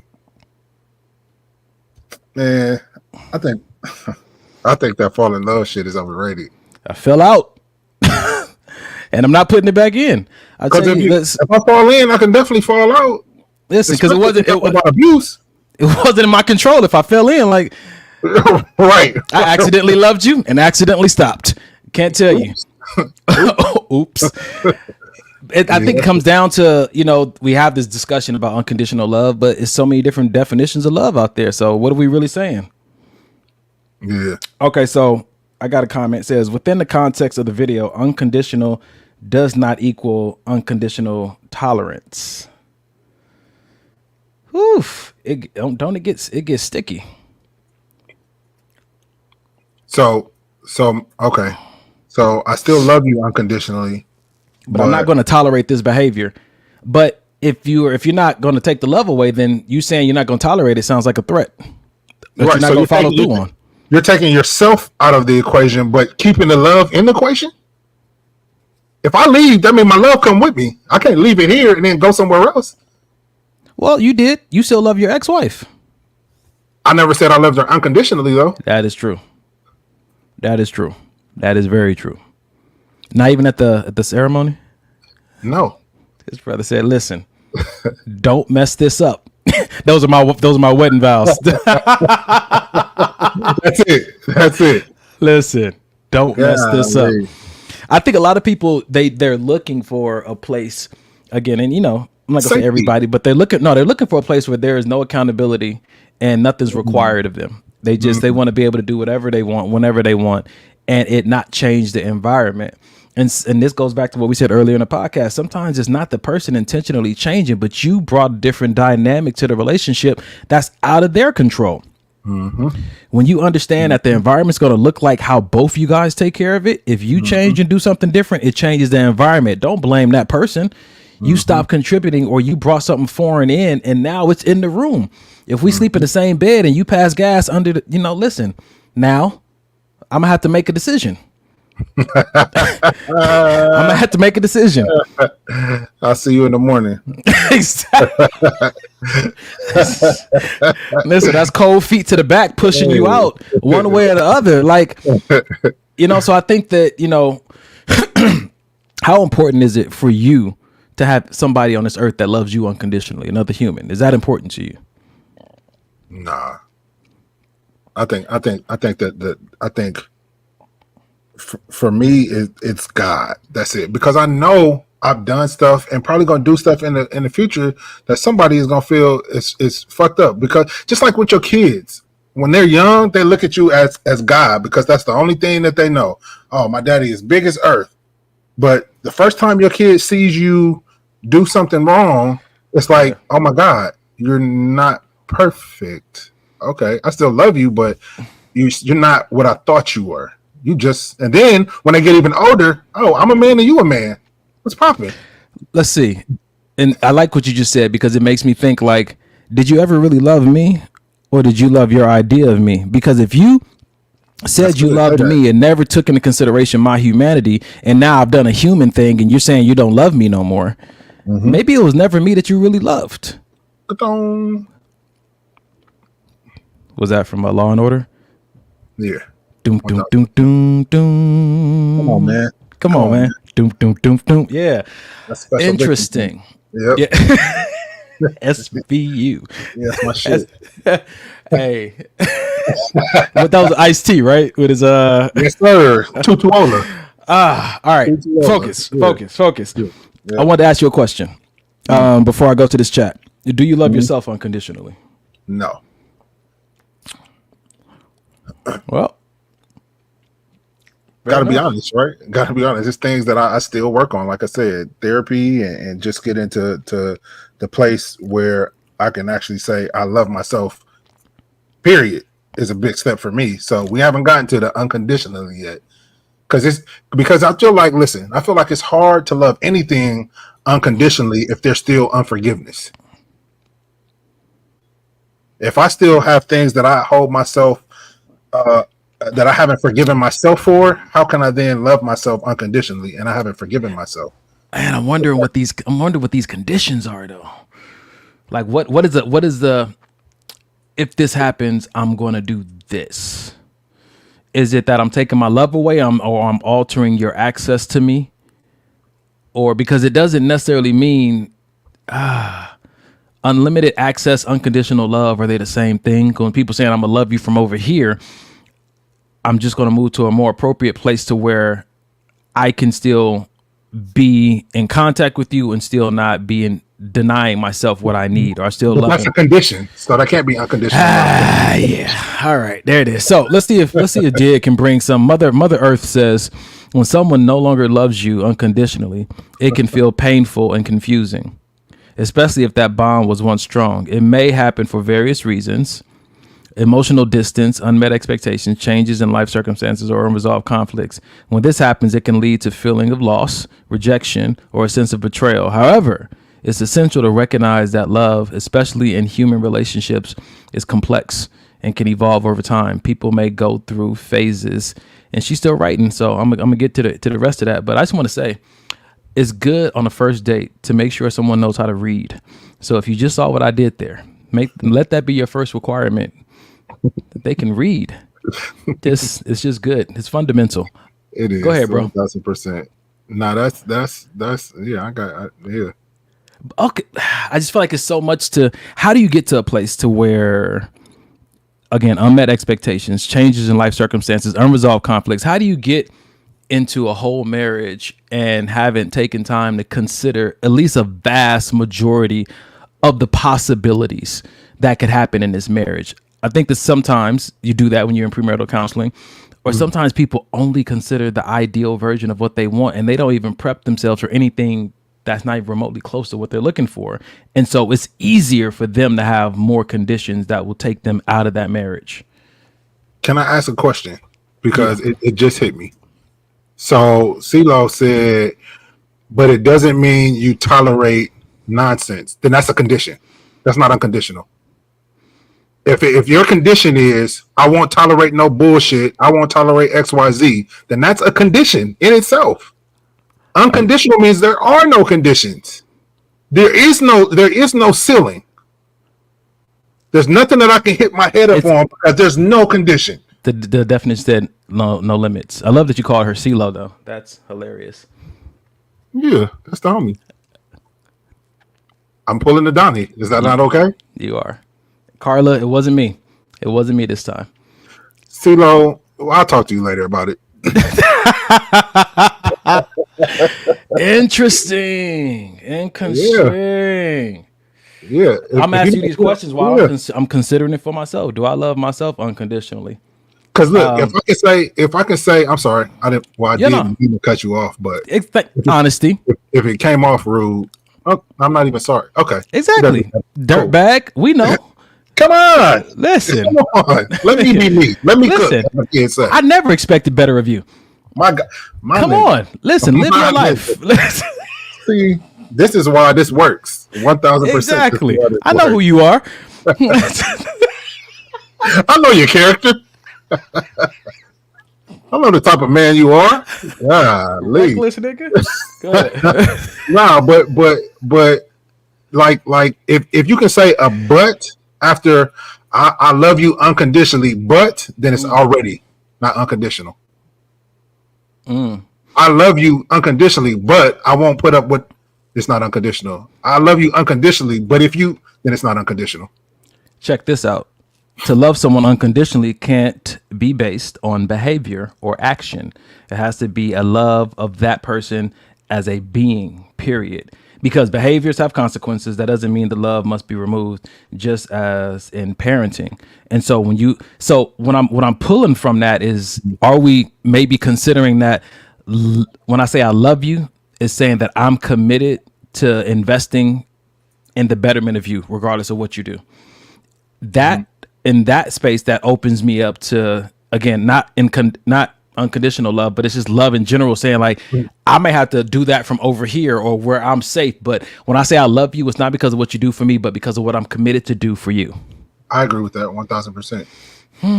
Just not on the unconditional part, but on the love part, 1,000%. That's actual factuals. Oh, Jesus. Hold on. in biblical context, God loves us unconditionally. However, because he loves us unconditionally, he chastises us when we go astray.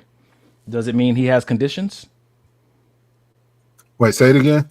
It said God loves us unconditionally. However, because he loves us unconditionally, he chastises us when we go astray. Bible says he chastises those that he loves. Does it mean that he has conditions? No, I don't think that has anything to do with conditions. I think that's a cause and effect. Like this is the rules that I've set forth, and then this is the consequence if these rules are broken. But there's no but. That's not a I love you, but. So going back to the statement that Gingy made, so me moving myself out of the equation to a safe space is still love. It's still unconditional love. If that's the definition, if that's the reference we're using. No. Gingy said, but I'm not going to take XYZ because you're removing yourself because you felt, I disrespected you, or you felt that I did all of these other things to you. So you feel like, you gotta bounce. That's a condition. It's a condition. No, I'm not arguing that at all. So this is what Queen Lady said. She said, "I think only God can love unconditionally," and that's how I feel. I'm straddling that line too. Like, I could probably do it for a week. I mean, being honest within myself. 1 week a month. Don't put all that on me.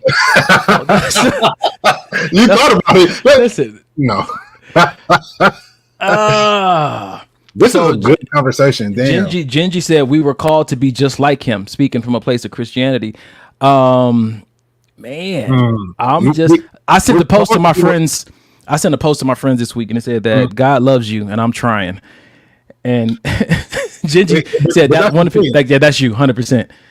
1,000%. We were called to be just like him, but he also knows that that'll never happen because of sin being let into the world and all this other stuff that happened.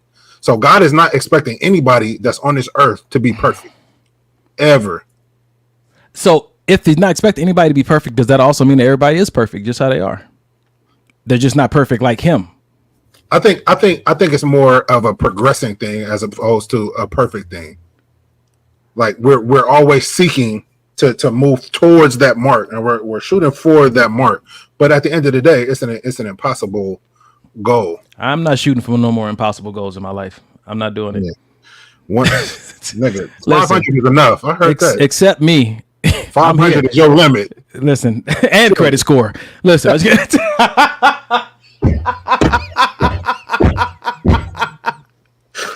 I rebuke that in Jesus' name. Listen, these niggas, boy. It's okay. This is a good one because we get in the comments. So we give ourselves grace for our mess ups all the time. So you do actually love yourself unconditionally. You may feel guilty about the things you do and not like them, but your love of yourself is what allows you to continue on. So just saying I don't give up on myself. So I guess I do love myself unconditionally. Not based on what somebody else just told you did? Yeah. Not how you actually feel? Why not? Fuck it. What else are we doing today? What else are we doing today? Maybe this will help. Listen, listen. I made zero promises coming on this show tonight. Hey man, yep, I love it. You know what? Let's do this then. I'm gonna move in the same direction. I think it's the same dude. There are a lot of people that don't know the difference between a red flag and a weakness. Not everything that you don't like about somebody is a red flag. If I meet you and I say, listen, baby, when I get upset or something bothers me, I tend to shut down. I don't talk much. And that's with everybody, including you. But I'm working on it. That's not a red flag. If you call something out that I'm doing, and despite some resistance, I come to a place eventually where I'm like, you know what? That wasn't my intention. My bad. I'll work on that. That's not a red flag. That's a weakness that I'm acknowledging, and I'm reassuring you that, yeah, this is a problem, but it will improve. But a red flag is if I know how problematic something is, and I'll go to any extreme measure to protect or deflect from what I don't want to address. And I find every way possible to make you the bad guy for calling me out. That's a red flag. The red flag isn't us having weaknesses. We all have those. The red flag comes from us being comfortable in our weakness and protecting that weakness by gaslighting, misdirection, or attempting to make you feel crazy about calling out something just because I don't want to acknowledge it or change my ways. So listen, stop confusing that with weaknesses. They're two different things, two very different things. Not everything that you don't like is a red flag. There are. So listen. We know that face. Ladies and gentlemen, I'm going to pre-warn you. After 10 o'clock, mic changes. I'm going to tell you right now. It's 10:01. So listen, I get it. You got the you know, the ASMR mic and the fire ass burgundy jacket and the little chain and everything you saying sounds good. But at the end of the day, if I see something as a red flag, it doesn't matter if you think it's a red flag or not.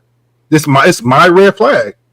So who is anybody else to say it's not a red flag? It's just I'm working on it. Cool. It's still a red flag for me. It's something that I'm not going to tolerate. If I miss out, I miss out. But I'm not going to allow myself to go down a path that I feel like may be detrimental to me in any kind of way, because you sitting here telling me I'm working on it. I'm working on it. Don't worry. Nah, that's a red flag. So we've done this before. So Queen Lady Paola is joining the show. I've defined red flag. Tell them unconditionally, nigga. I love you unconditionally, and you only, my nigga. There it is. So, as I was saying, I gave a definition of a red flag. I think it was season 3.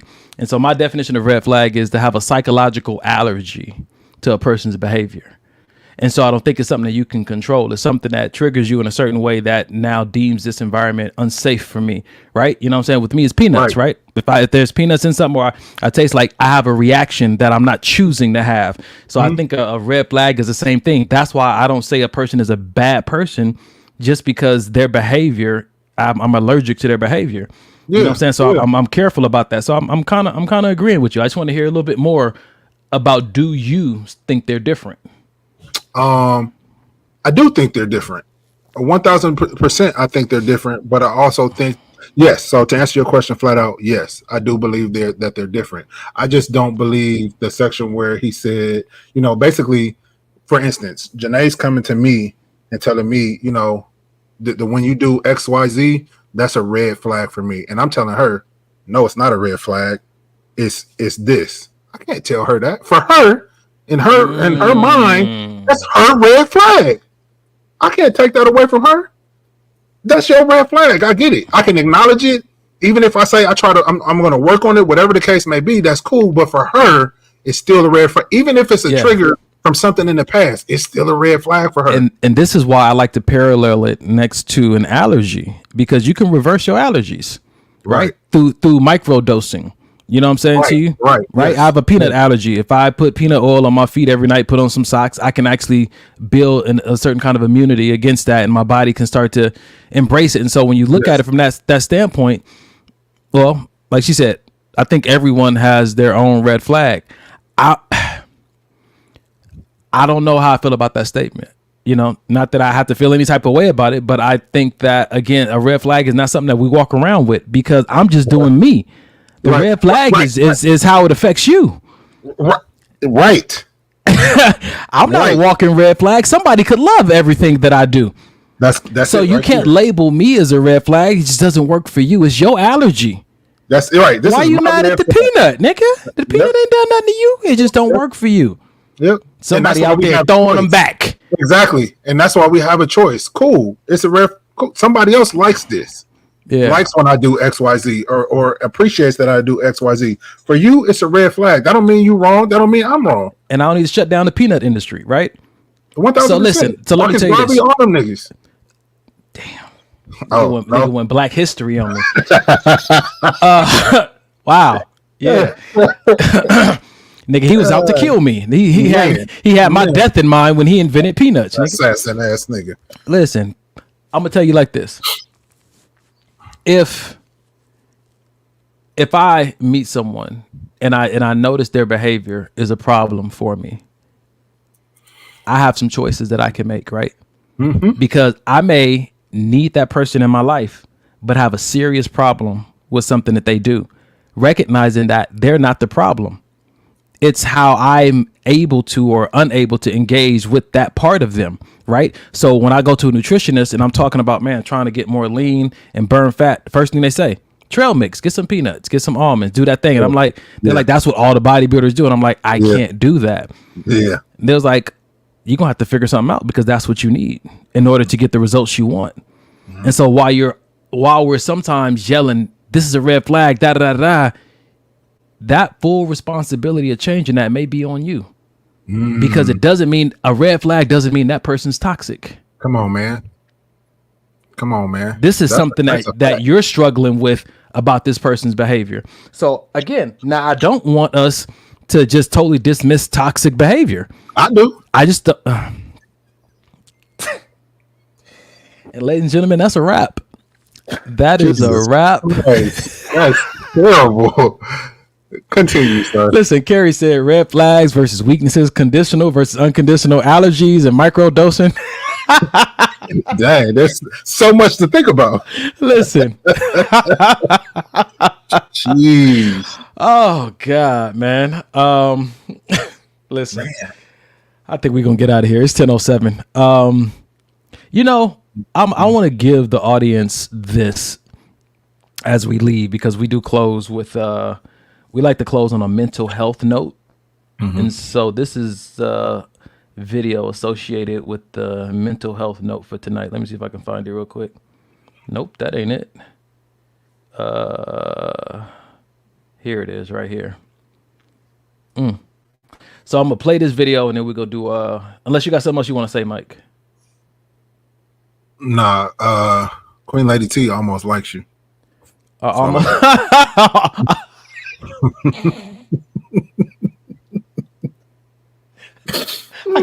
I can't wait to use that line.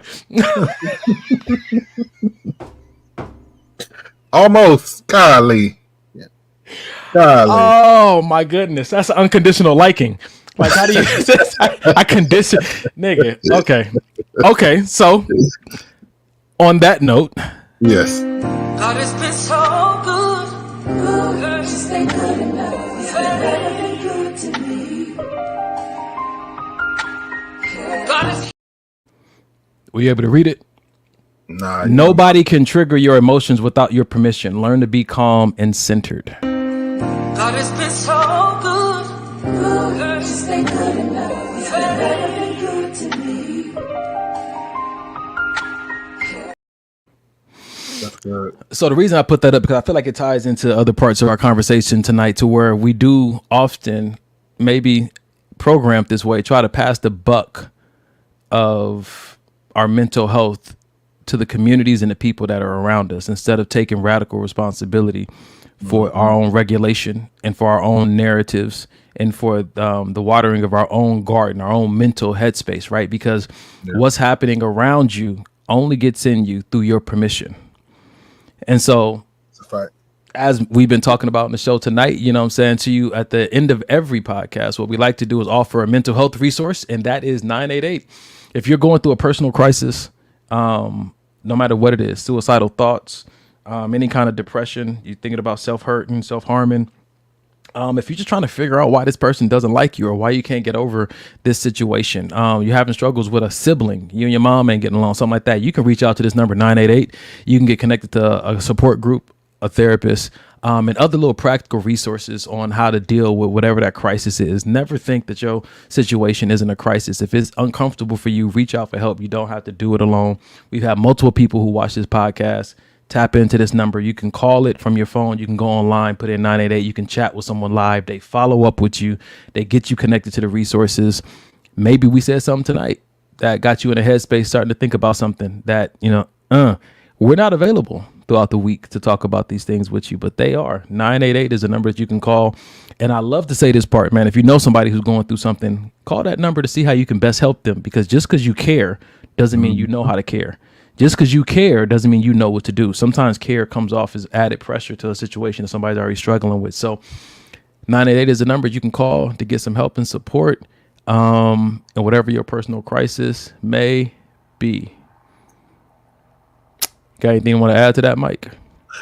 Nah, that's pretty much it. I'm glad that we got to the show. Nobody cried, so it's a plus. From laughter, maybe. Yeah, that's about it. So, oh God, I can't wait to make a video tonight. Oh Lord. Listen. It's gonna be wild. Oh, this gonna be good. We posting that. Who praying out tonight? You got it? Yeah, I got it. For sure. Go for it. Oh man, Father, we thank you for bringing us together again tonight for another great podcast, Lord. We just want to thank you for your unconditional love that you show us on a daily basis, Lord. And we thank you that as we go into this week, that you continue to show us that love, that mercy, that kindness, that grace, Lord, whether we're going to work, school, show our kids as well, Lord, and just continue to guide us in the things that we need to be doing. Keep us on the right path. Keep us geared towards you, Lord. Anybody that's down where those hurricanes are, Lord, we thank you for provisions. We thank you for safety. We thank you for shelter, for you to provide miraculously the things that those people in need actually do need, Lord. And we just thank you and praise you for all the things you're doing for us and our families, both seen and unseen. In Jesus' name we pray. Amen. Amen. Ladies and gentlemen, we appreciate y'all for tapping in. Make sure you share this on your social media platforms so people can watch it throughout the week. And God said the same. We'll see you all next week. 2 Chainz.